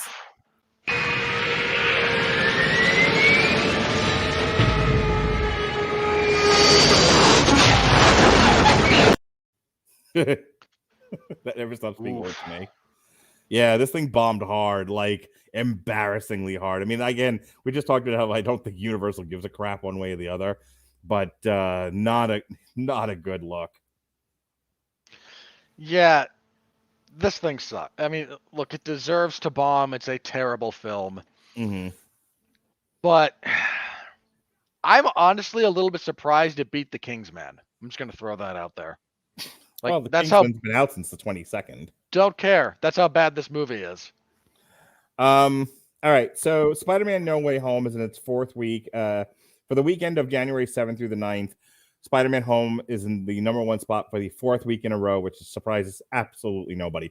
It'll lose this weekend to Scream, but then it's in its fifth week. So that's like losing, that's like being a midget and losing a fight with a giant. No, look, that's the fresh guy coming in to fight after the other guy's been fighting for 12 rounds. Yeah, absolutely. Sing 2 in its second week, 3 weeks, been in the number 2 spot. Sing 2, the only thing that's even moderately compatible with the juggernaut that is Spider-Man No Way Home. And the 355 debuted at number 3 with a $4 million gross, but it's up to 7 now as of this writing. Just a bit odd. The Kingsman fell from 3 to 4. American Underdog 4 to 5. The Matrix Resurrections 5 to 6. West Side Story. Speaking of bombs, man, there's a lot of bombs there. Oh yeah, this is like a minefield here. West Side Story fell from 6 to 7, which apparently at least West Side Story won some Golden Globes. And if you're thinking, wait, the Golden Globes happened, they did, but they weren't broadcast anywhere because no one was watching. No broadcast. The word's out on West Side Story, though. We apparently lost 20th Century Studios, which is a part of Disney, so who gives a crap? Crap tons of money. But the budget for that was what? Around 200? Marvel money. It was $100 million. Yeah, so someone decided $100 million needed to go into the West Side Story remake. In 2019, West Side Story makes its money back, no problem. No, it doesn't. Everything after, you're being ridiculous. Everything after no, I'm not. Everything after 2020, all bets are off. Look, I think even in 2019, West Side Story, it doesn't bomb this hard, but I struggle to see that being a real success. I don't know. Life was different in 2019. That was so long ago. But hey, it won some pointless awards. Ghostbusters Nostalgia fell from 7 to 8. I'm just beating up on that movie now just to do it. You are, and it's weird. Like I know who you're trolling by doing so, but that's an odd, considering how much you enjoyed that movie as well. That's an odd choice. People have now. This was like Ghostbusters, where people have now pushed me into a play. Ghostbusters 2016. Gosh, Jesus Christ. Where I got pushed into a corner so hard about it, I'm now flailing and fighting back, and I'm beating the people I love. It's like I actually genuinely enjoyed Ghostbusters, had a great time with it, but I can't. But people's reaction, we've talked about this ad nauseum, but people's reactions to it were so out of whack of what the movie actually was. I'm genuinely shocked people aren't campaigning for that to win Best Picture. Much like Disney is campaigning for the Eternals to win something. The only thing you won as the Eternals was a big fat red X and whatever bowel movement I left in the theater when I left as that thing was going on. Licorice Pizza fell from 8 to 9. House of Gucci went up 2 spots from 12 to 10. Encanto fell from 10 to 11. A Journal for Jordan, which nobody saw, fell from 9 to 12, speaking of bombs. Nightmare Alley, 11 to 13. 80, I don't know what 83 is. Fell from 13 to 14. Parallel Mothers, 21 went up. Apparently it opened to a whole bunch more theaters. Yeah. Dune. Dune. It seemed Dune in the wake of, because that won, Hans Zimmer won Best Original Score for that at the Golden Globes. Deserved. One of the few awards that I think that at the Globes actually means anything is some of the technical stuff. So Dune getting a bit of a re-release as award season rolls on. Red Rocket went fell from 14 to 17. Eternals, which is just about to go on to Disney Plus. Wait. Oh, I need a joke about the Red Rocket going down. Hang on. Oh, goodness gracious. Don't tell me you're not thinking it. So no, I'm more thinking about how I have to craft my TikTok apology for Chris Bailey, because I told him we had to wait until it went on to when it came out of theaters and went on to Disney Plus. That happens tomorrow, so I owe him an apology. It didn't crack 500 million. What, the Eternals as a domestic property? The bet was if Eternals didn't make more than 500 million worldwide, I had to publicly apologize because I was wrong on a thing. Drive My Car. I don't know why you would choose to bet on that, but okay. Well, it was like fucking spring when we made that bet. We hadn't even had the summer resurgence of COVID. Even spring of 2020 of 2021, that wouldn't have been a good bet. Drive My Car went from 22 to 19. Belfast. Okay, 18 here's the only advice I have for you in crafting your apology. Mm-hmm. The only advice I'm going to give you about this. Okay, keep your pants on. I was thinking of doing it with a Canadian flag background with a can of maple syrup in my hand. All right, C for me. No, yeah. Then you have to do it with the bad accent too. So can we review this next week? Bad Luck Banging or Looney Porn? I don't know what this is, but it's in a bunch more theaters this week. All right, Emmy, a school teacher, finds her career and reputation under threat after a personal sex tape is leaked on the internet. Forced to meet the parents demanding her dismissal, Emmy refuses to surrender to their pressure. This is released by Magnolia Pictures. I feel like we need to talk about this. I feel like that title is wildly misleading. Next week on Damn You Hollywood, an in-depth discussion of Bad Luck Banging or Looney Porn. Good grief. All right, so that's the weekend. Ladies and gentlemen, the weekend. Oh, God. Worldwide for 2022. I'm not going to discuss 2021 right now. We're going to do a show in a couple of weeks for Munich, The Edge of War, which is going to be debuting on Netflix. Because apparently they made a date, then pulled the date for Escape from Spiderhead. And I saw the trailer for Mother Android finally and was like, I'm going to spare Robert this one. There's no point. I appreciate that. Sure. So we're going to do Munich, The Edge of War instead. And then when we're doing that show during the money segment, we'll also do our year-end roundup. And that we'll look at the 2021 box office then. Yeah. So right now, the 2022 box office is nothing to speak of. Hey, the number one movie in the world is The 355. Until a week from today when it's Scream. Hang on. The 355 is not the number one movie in the world. It is, however, as of this recording, the number one worldwide box office gross for a movie released in 2022. And as you said, in about 3 days, that's going away. Yeah. So it's the tallest midget. As far as the calendar goes, this weekend, the big release is Scream. That'll be the number one movie of that weekend. One would assume. There are no other wide releases this weekend. A lot of stuff got pulled and pushed and whatnot. Again next week.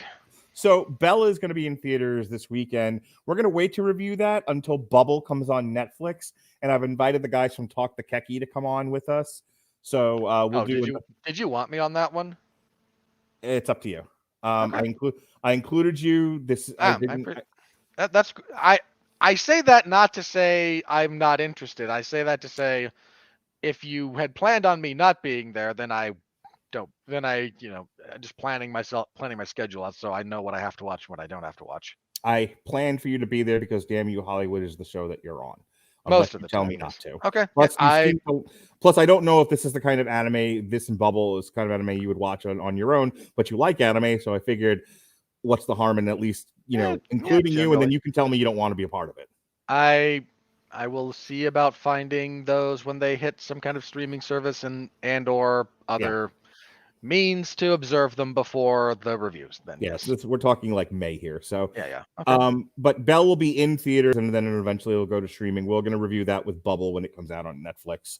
But that goes into limited release this weekend. The weekend of the 21st, there isn't nothing, but there wasn't anything we were going to review. There's Redeeming Love, which I saw the trailer for it. My wife and I did when we saw something. I don't remember what. And it looked interesting enough. I just don't think either one of you or I are tremendously interested in talking about it. Same thing with The King's Daughter. Either one of those I wouldn't mind seeing. I just don't think either one of us care enough to talk about it. And then the 28th used to have Morbius. It now has just Cyrano. And that's even in limited release, it looks like. So there's no wide release for the 28th. Cyrano's wider release takes place a little bit after that, but it is getting a wide release. February 4th, is Moonfall. Moonfall by Roland Emmerich. I am irrationally excited for that, by the way. Are you really? One of my guilty pleasures in life is disaster movies. Me too. I love disaster movies. Okay. Now, I was curious because I know, I didn't think you were a huge fan of Roland Emmerich. How to phrase this? My relationship with the films of Emmerich is weird because I say this is the following. I don't think anybody does disaster movies like he does. He's one of the few people who still does them and does them mostly correctly. I think he struggles. I think he's given into some of his own excesses. And I think that's been a real problem. 2012, there's things about it that I found somewhat enjoyable, but boy, is that movie is just, what's the other one he did that I rather like The Day After Tomorrow. Yeah. I actually kind of enjoy that movie. Yeah, so do I. Oh, I like a lot of Roland Emmerich stuff. Yeah. But anyway.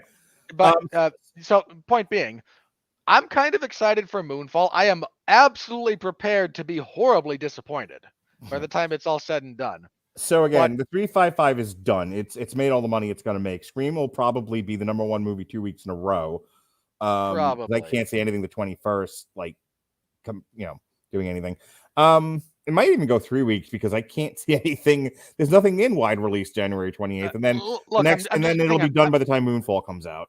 I'm just going to say this. If Cyrano has a wide release on that date, and this is not accurate, I'd have to double check when it's wide releases, so forgive me. But if one of those weeks Cyrano has a wide release, especially that last one, it might have an outside shot at that point of taking a victory over Scream as Scream is on its last legs. Yeah, and then that's going to be done with Moonfall. And then the following week, we're not reviewing it. I'm doing a comic strip with Ronnie from Marry Me. We're not reviewing Death on the Nile. I saw this on Twitter, and I have to quote it because it amuses me. But someone who takes the act of thespianing as seriously as Kenneth Branagh does, having to act opposite Gal Gadot is just funny on so many levels. So I don't see the Devil's Light here, and I thought the Devil's Light was coming out the 11th because I have it on my calendar. I need to look this up. So anyway, that's the money for the most part here. The Devil's Light. Let's see. I know it says February 11th. Weird that they don't have it listed. They don't have it listed here on the domestic release chart. Was that one of the ones that we're? Is that what we're reviewing, or we're reviewing that? That was a ask from Jason Teasley. Jason Teasley gave me a list of horror movies he said that we have to review this year. I was like, terrific. Why did I ask you to come back? Anyway.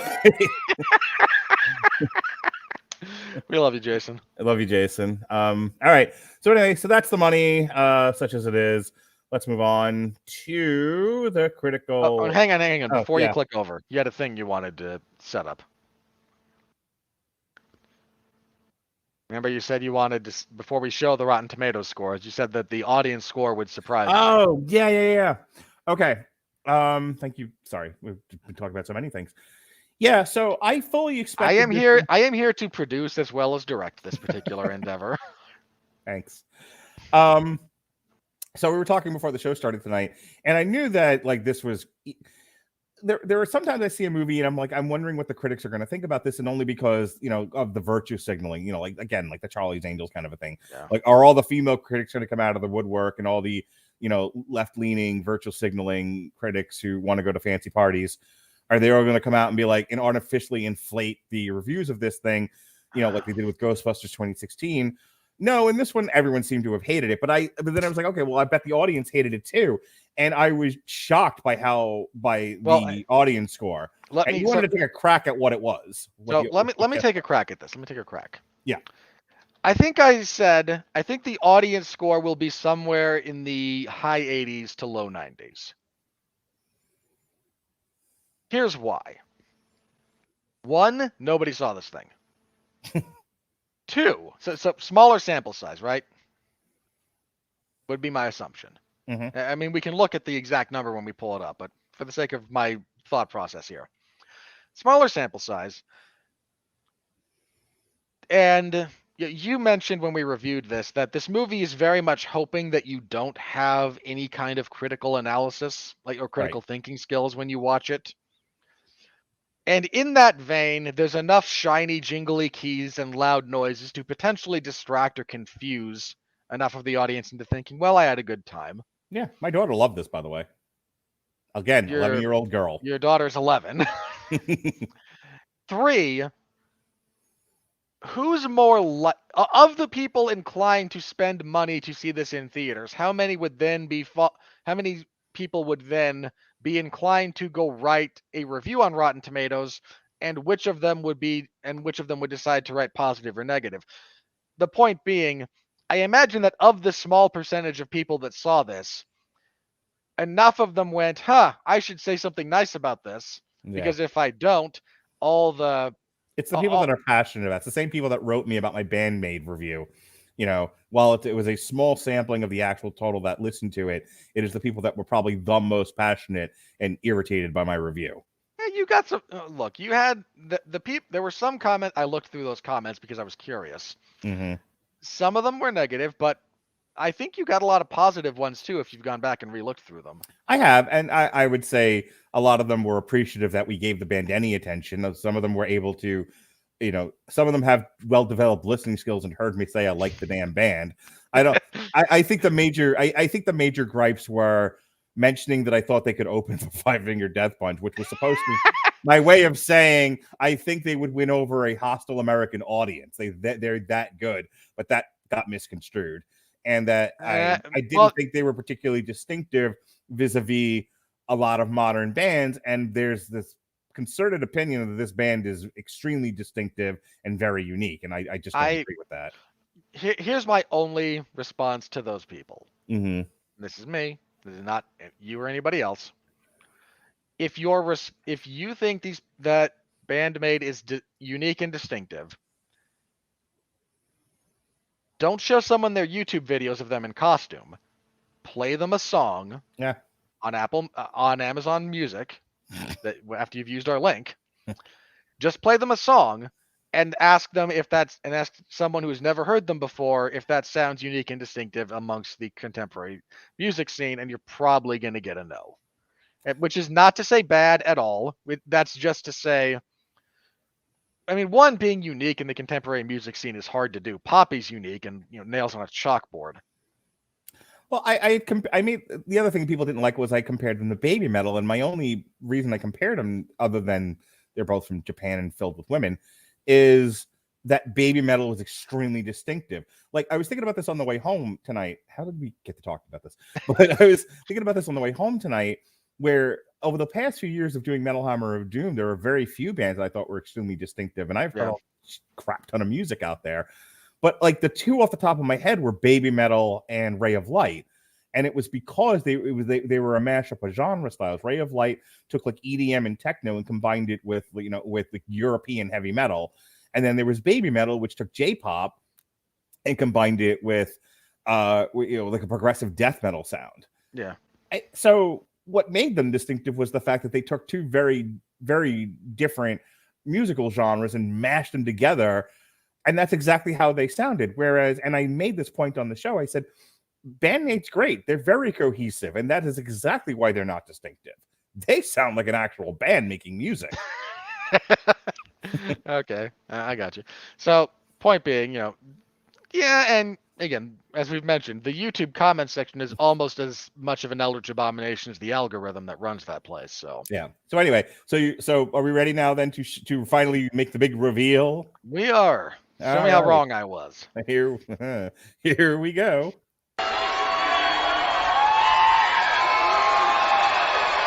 Are you ready? No! I said, are you ready? No, God! No, God, please, no! No! No! No! The critical review is brought to you by overshot Grammarly. Yeah, a little bit. Yeah, you would have lost the prices right. I did. For you listeners of Damn You Hollywood, Grammarly is offering a free download of the Grammarly software. Grammarly's AI-powered products help people communicate more effectively. Grammarly helps you write mistake-free on Gmail, Facebook, Twitter, LinkedIn, and nearly anywhere else you write on the web. Grammarly. So if you are one of the people, not the critics who will yell at in a minute, but if you're one of the raw audience members who wants to go on Rotten Tomatoes and write a defense of the 355, use Grammarly, and at least you won't sound like a blue-haired land whale. There you go. And you can do that by clicking the link of getgrammarly.com/W2M Network. Again, it's getgrammarly.com/W2M Network to download Grammarly for free.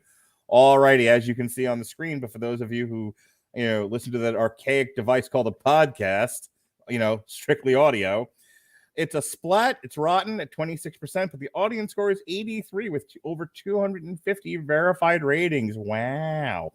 However, it did get a cinema score of like B+, which is basically an F. No one on Cinema Score gives anything a C. Yeah, so if you get a B+, you literally get the lowest score anyone will ever give a movie, which means people do not love it. I insist that you, after we're done here, Mark, write a Rotten Tomatoes review of this as a negative, because someone has to speak the truth. Yeah, I'm going to title it a movie only an 11-year-old feminist could love. There you go. Critics' consensus: it has a stellar cast and is conceptually progressive, but the 355 squanders it all on a forgettable story and unremarkably told, which I basically agree with. Yeah, I think you're a little bit more you're a little bit more positive on kind of the bones of this story than I am, but I'll allow that for just being a difference in taste. Let's see.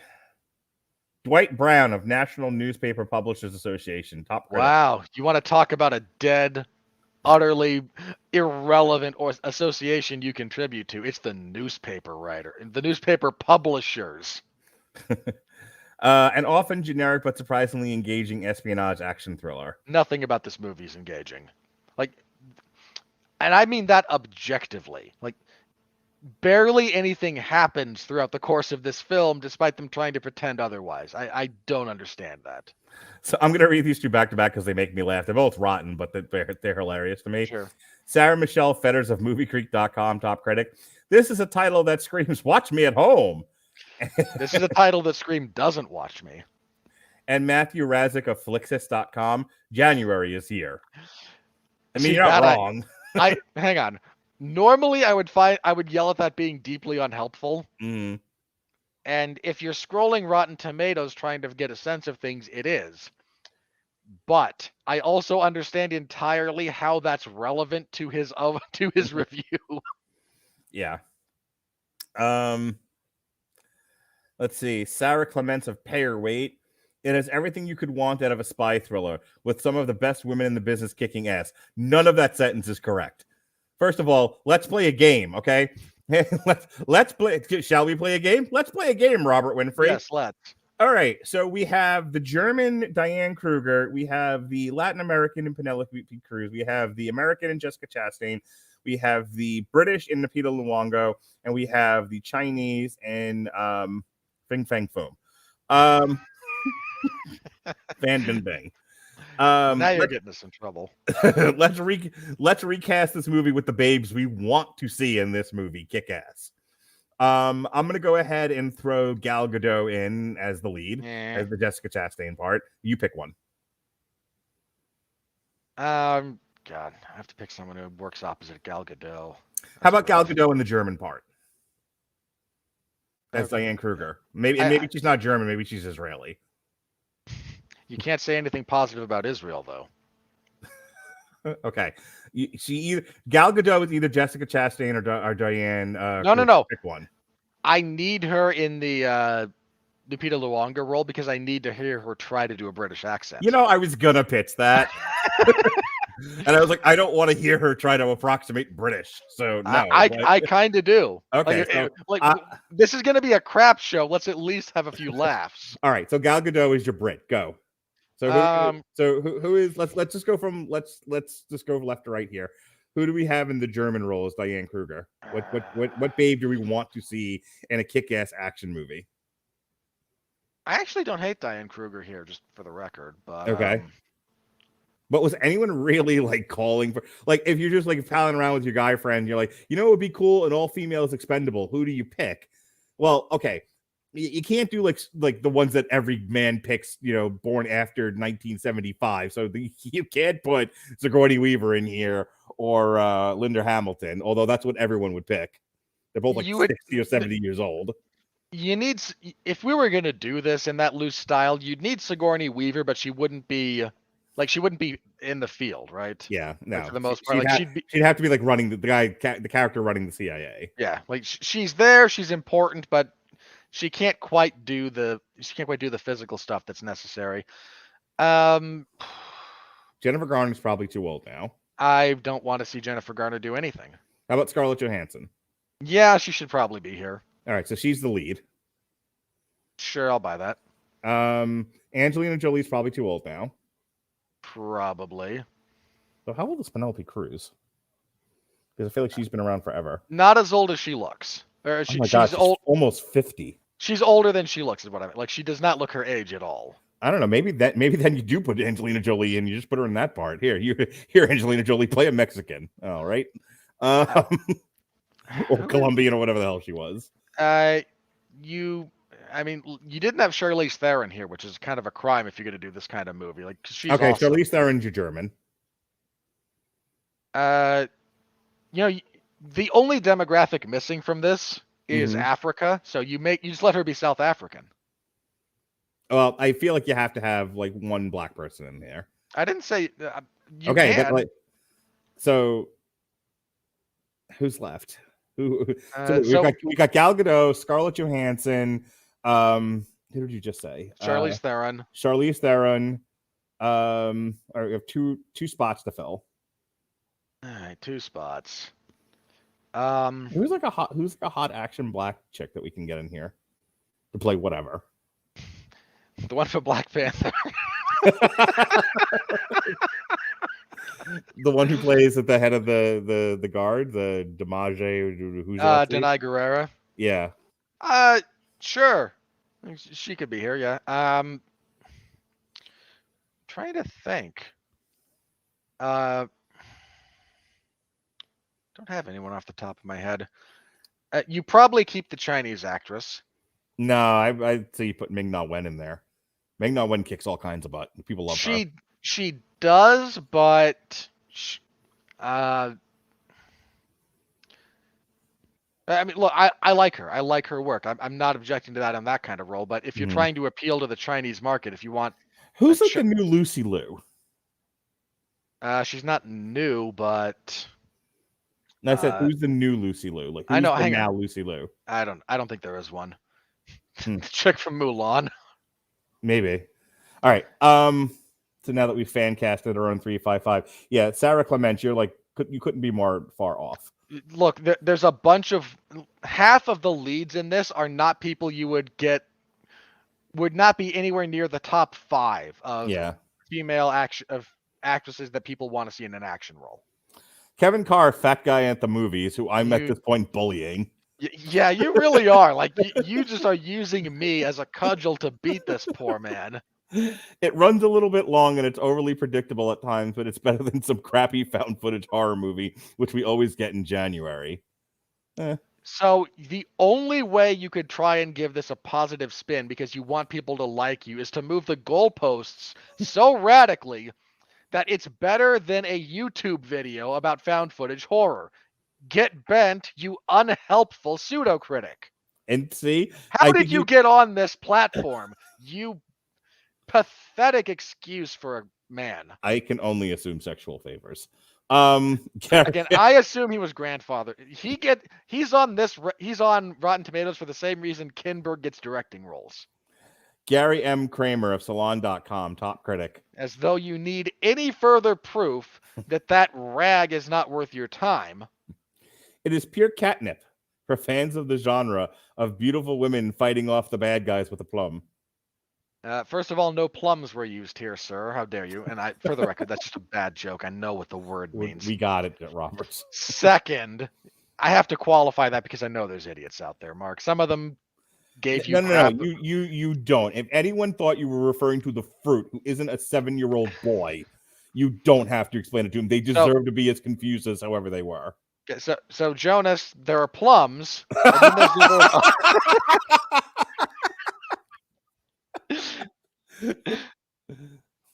Moving on. Okay. Pete Hammond of Deadline Hollywood Daily. This is thankfully not as shallow as an enterprise to say Charlie's Angels. It really is, though. How is this deeper than Charlie's Angels, you idiot?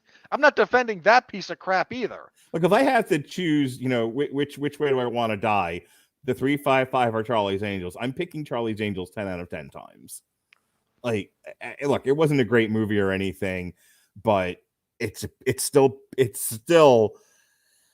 a much more lighter and enjoyable time at the movies than this Drek was, which was going for the gravitas of like a Bourne film with the competence level of Elizabeth Banks.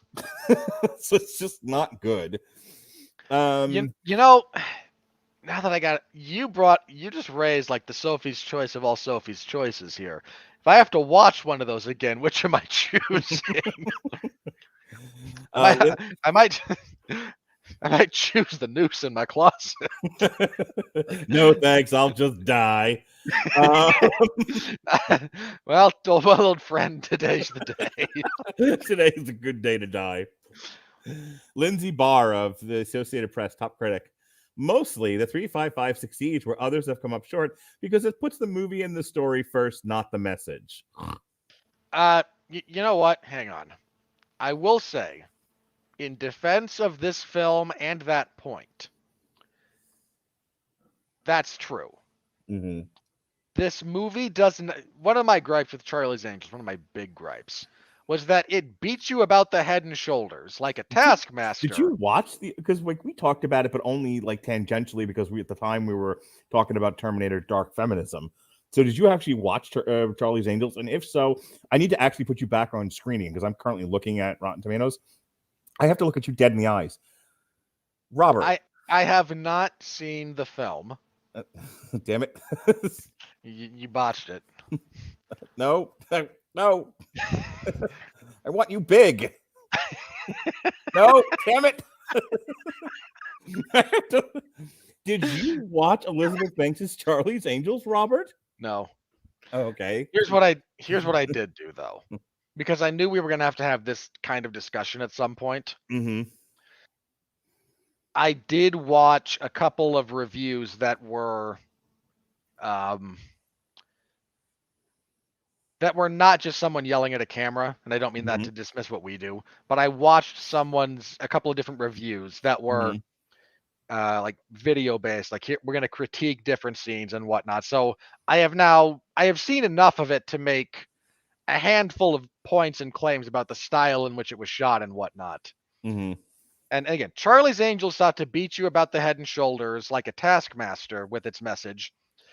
The message is very clear within the 355, but it does take a bit of a backseat to the plot for whatever passes for plot in this film. So right. That's the closest this thing comes to being deftly handled. I'm going to read two more, but I'm going to read them back to back because they both reference the same IP. And then we're done because we're almost at 2 hours now. Sure. Rob Thomas of Capital Times of Madison, Wisconsin. Like James Bond being tasked with filing out paperwork for HR, the actresses in the 355 are sent on a mission they are clearly overqualified for. And on the other, and on the other side of the coin, Alan of Film Threat, the 355 is good old action fun with a well-constructed story and better than all of the bad James Bond movies. Oh God, why? I knew that one was going to be Why? the one to have a stroke. Why would you do that to me, Mark? Oh, oh my, oh, My ow, God, I can see your aneurysm. ow, right behind the eye, ow. There's actually like a big thumping vein in your forehead. Ah, Wow. ow. Okay, moron. How dare you call... You know what? I'm going to set aside you shot at the James Bond franchise, because let's be fair, that franchise has some duds, right? Nothing nearly as bad as this, but I'll set aside some of that. How dare you call this a well-constructed story? Fucking Christ. I mean this in all sincerity. How stupid do you have to be to look at this movie, the plot, the twists, the turns, the flat characters, the terrible introductions, the unbearably predictable beat for beat for beat plagiarism that goes on here, and call this a well-constructed story? You baseline hack. How dare you? No one should take anything that man says seriously, ever. And if you happen to know him and feel like slashing his tires, I wouldn't object. See, I totally thought you were going to encourage people to hit him with fish. No, he needs property damage. Robert Winfree of Damn You Hollywood says this critic needs property damage. All right, when we start If you have asking a really for felonies nasty, to be committed, if you have a really nasty bent, pour sugar into the oil of his car. and that, folks, is the end of our review. Tomorrow, Neil from movies that some movies that don't suck and some that do. It's a bit of an unwieldy title. He's a cool dude and everything, but like I every time I try to say his podcast, I'm like, I went on their show, I did their top 10, which was a lot of fun. Like as I told them, like I've been doing my own thing for 16 years. I'm kind of a Rapunzel. I'm just in the high tower, like leave me alone. You know, anyone that wants me, anyone that wants me, come see me. I don't go see other people, but I've been told that if you would like to make your podcast more popular, you should go on other people's shows and you should have other people come on your shows, and everyone kind of lifts, you know, a rising tide lifts all boats. So my goal for 2022 was to try to be on other people's podcasts. So wait. 50 of my own a week. Hey, hang on. So 2020 and 2021 was synergy. Yeah. 2022 is collaboration. Yep. All right. So I went on their show. I had a great time. They were pretty awesome guys. I've listened back to that show twice now, and we really did. It's a fun conversation that we had. So if you have an opportunity, if you have Spotify or Amazon or Apple Music or YouTube, they're just like us. They're on every single one of the platforms you can find. It's movies that don't suck and some that do. They do 2 movies per show. In a news segment. That's how their show is structured. Anyway, Neil from that show is a big wrestling fan. So he's going to be on our TV party tomorrow to review Battle of the Belt, which had I known it was only going to be a 1-hour classy rampage, I wouldn't have bothered. But it was. Hey, so. Mark, speaking of Battle of the Belts, Mm-hmm. do you know who happened to cover that? You did, you poor bastard. I did. Yep. It was not worth the time or the effort. But I'm committed, so we're doing it. You know, well, that's one of the few times when the mainline AEW fan base over at 411 did not drag me through the mud in the comments section. Okay. I gave the overall show, what did I give it? It's only 3 matches, and I know. two of them were good or great, and one of them was Dustin Rhodes. hang on, have you seen the show in question yet? Yeah, I like the Riho Britt Baker match. I thought it was the best match between the two of them. Okay. You, sir, are smoking crack. I might not have actually been watching. Hang on. So my 2 cents for the record, since we're on the topic. Riho and Britt Baker had a rough beginning to that match. An absolutely dead middle portion. Just dead. Okay. And then a pretty good finishing sequence. I want to give them credit for that. That might have been what I was paying attention to. If all you watch is the last like 5 minutes, like 3 to 5 minutes, yeah, that's fine. Like that's really good stuff. How did it compare to the Riho Maki Ito match from the very first Dark? I did not watch Dark. You weren't covering Dark at that point? I've never covered Dark. I cover Elevation. God help me. They're two different shows. Yeah, okay. I might be confusing the two. All right, doesn't matter. So that's tomorrow. Hang on. Did they have a match? They might have been involved in one of the Elevation matches. It wasn't the first one. No, well, then I'm thinking of Dark. Okay. Right, doesn't matter. We're covering all the belts tomorrow, and then in the evening, myself, Robert Cooper, and Jesse are reviewing Volbeat, Servant of the Mind. Yes, sir. Let me just do my brief recap of that show then. The Ricky Starks and Matt Sydal match was yeah. Starks is coming back from injury, so I get that, you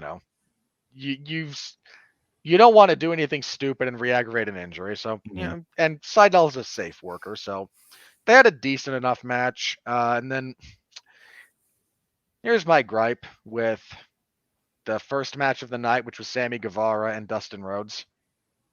I only really have one gripe with this. Because first of all, Dustin Rhodes at 50, whatever he is, being as smooth as he still is in the ring, God bless him, man. Future me is cutting this entire segment out. Just want you to know sure, that. But this is never getting re-aired anywhere. You don't know that. Yeah, I do. And you will never video edit at the bare minimum. Like getting you to do audio editing was like pulling teeth. Getting you to do it only took 15 years. Getting you to do video editing is just never going to happen. If you're going to do a Canadian destroyer off the apron through a table to the floor, I'm glad you can do the spot safely. It's a cool spot. But if that doesn't end your match, maybe leave it in the bag. Yeah. I agreed. All right. So as I was saying, tomorrow night, Volbeat, Servant of the Mind, and I might address one or two of the comments from the Bandmade review. Thursday, Alexis Hayner and I are reviewing Hitmonkey, and then and myself, wherein Mark has promised to me offline, and I'm making it public, so he now has to do it, to find the appropriate erotic fan fiction from that particular show, because he couldn't stop referring to it as Hot Monkey in our chat.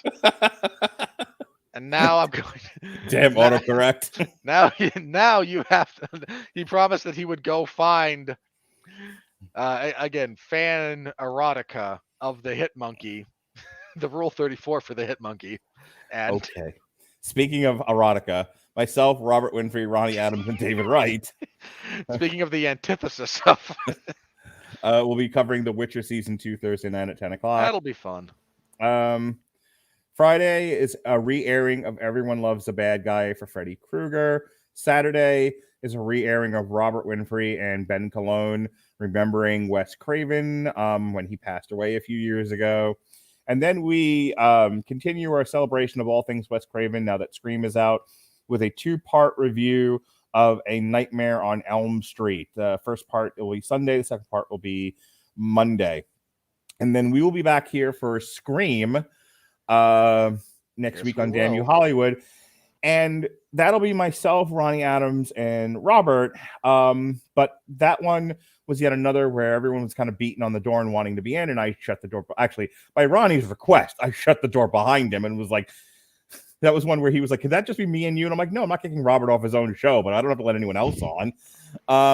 So I assigned Jason Teasley the dubious task of conducting a roundtable. So just like we did with Spider-Man, Venom, and Candyman, there will be a separate roundtable discussion of just the Scream 5 in addition to the full Damn You Hollywood review. All right, that's it for me. Robert, go ahead and do your plugs real quick and let's get out of here.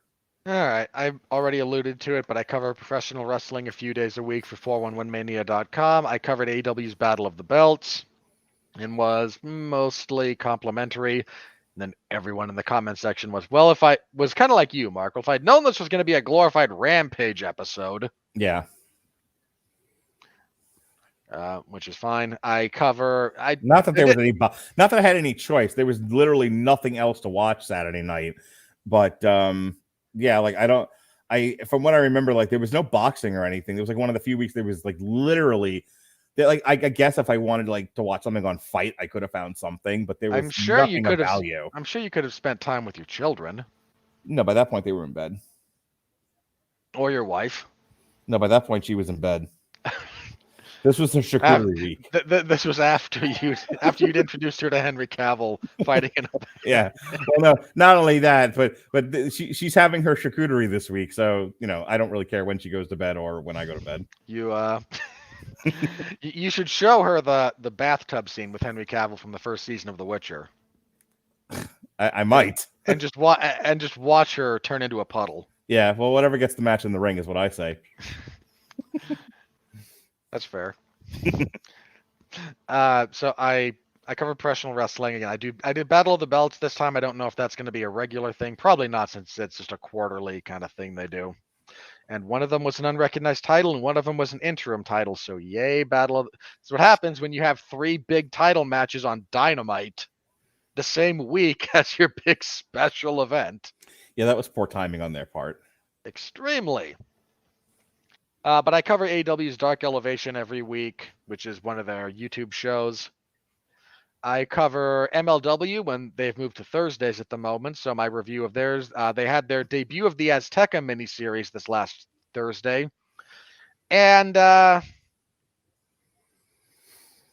wasn't good. I was too generous with my overall rating for that show, I think. And I regret it. That was a 5 at best. Not a good show. And since the next episode comes from that same set of tapings, I'm not feeling great about that. But we'll find out if maybe... Dude, the main event was a clown fiesta, partially because there were at least one of those guys was a literal clown, was Pagano, who wears clown makeup. Psycho Clown was actually in the middle match. He was a guy with a clown mask. That crowd was dead for the main event. Okay. I mean, Alexander Hammerstone hit a burning hammer through a plastic garbage can that, of course, resulted in a kick out because wrestling in 2022. And that crowd could not have cared less. Like that was a dead crowd, and there's no other way to put that. And I covered WWE SmackDown, so the ongoing saga of Roman Reigns and Brock Lesnar and Paul Heyman and their little love triangle, and whatever else is going on in the show. Usually the stuff involving Roman is the only thing that's any good, but Seth Rollins will be challenging Roman Reigns for the Universal title. And I was so happy when Seth Rollins moved to Raw, because then I didn't have to watch Seth Rollins anymore. And now he's back on my screen, and I kind of hate him. Which reminds me, I need to start advertising that we will be doing a live stream for the entire Royal Rumble event from soup to nuts when it goes live. So who's we? Out of idle curiosity. Me and the Podsman.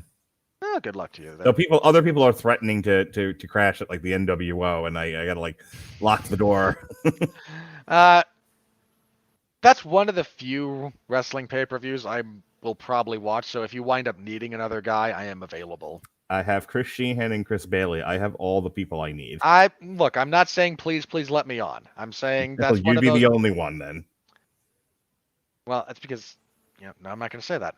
I am saying given my perpetual on deck status, I'm not out. I am okay potentially pinch hitting on that one. Okay. And if you want to go through everyone else who was enthused to be on the show first, fair enough. I completely understand. I don't want anyone else on the show. All right, we got to go, man. And okay, last thing. I host the 411 Ground and Pound MMA podcast. So if you're interested in mixed martial arts, you can plug that into whatever podcast app you're listening to on now, and you can find me over there. We had our first show of 2022 this last week. We had a preview of this week's card, a review of 2021, my summation of Jake Paul successfully trolling Dana White again. If you haven't seen the last video he put out on Dana, I laughed. Like, it actually tickled my funny bone a little bit. Because Dana White had a tirade video after Jake Paul said, Dana White's a coke user. And his response was, tell you what, Jake, you let me steroid test you for 2 years and you can cocaine test me for 10 and we'll see who pops first. And Jake's response was, and I mean, there was a lot of other stuff that Dana White said there. My favorite thing Dana White said through that whole thing is, would you shut up and just fight a boxer already? He's not wrong, but he took the bit where Dana said, I don't use cocaine. Mm-hmm. Edited out the don't, so it just says I use cocaine, and then badly photoshopped a white powder under one of his nostrils, and would occasionally have that play over what he's doing. He says something about Dana White, and then you just cut to Dana White. I use cocaine. Dana doesn't understand that he is horribly outgunned when it comes to trying to, and it's kind of, Dana thinks he's still media savvy, and the peak of Dana's media savvy was about 8 years ago. Everything since then, someone like Jake Paul is just designed to get the better of him whenever he engages him in this kind of scenario. So I talked about that and other stuff. A bunch of fights got made, so you get some of my thoughts on that. And Saturday, I will be covering the UFC's event. It's the first event of 2022, UFC on ESPN 32, 27, something like that. It's headlined by Calvin Kattar and Giga Chikadze, which is a great fight. So if you're interested, the MMA Zone of 411mania.com, and you can follow along with my live play-by-play as that goes along. See you next week, Scream. Very much looking forward to that. And Witcher later this week. So all of that will be a good time. I hope you'll all join us. If you want to listen, if you enjoy the shows and want to listen to us do this live, please follow on Facebook or Twitter or Twitch. Follows are free on all of those. Mark promises not to flood your Twitter feed with porn or politics. Well, at least one of them, depending on what day of the week it is. We're fairly benign on Facebook, so you can like the Radulich and Broadcasting Network or the W2M Network and get notified when we go live over there. Or follow us on Twitch at twitch.tv/W2Mnet. Click the follow button. It's a little heart. It's located in this corner down here. And follows are free on Twitch, so give us a follow. And you can interact with us if you do so. Mark, we are happy to interact with the chat wherever you happen to do so, and a lot of good times will be had by all. So if you're interested, give us a listen. We do this live. We do this unedited because Mark hates editing, and now that he started doing it, he hates it even more. So that's it for us. Mark, I love you. Thank you. Love you too. Yeah. That should be that's my cry for help for the evening. Be well, be safe, and behave, everyone.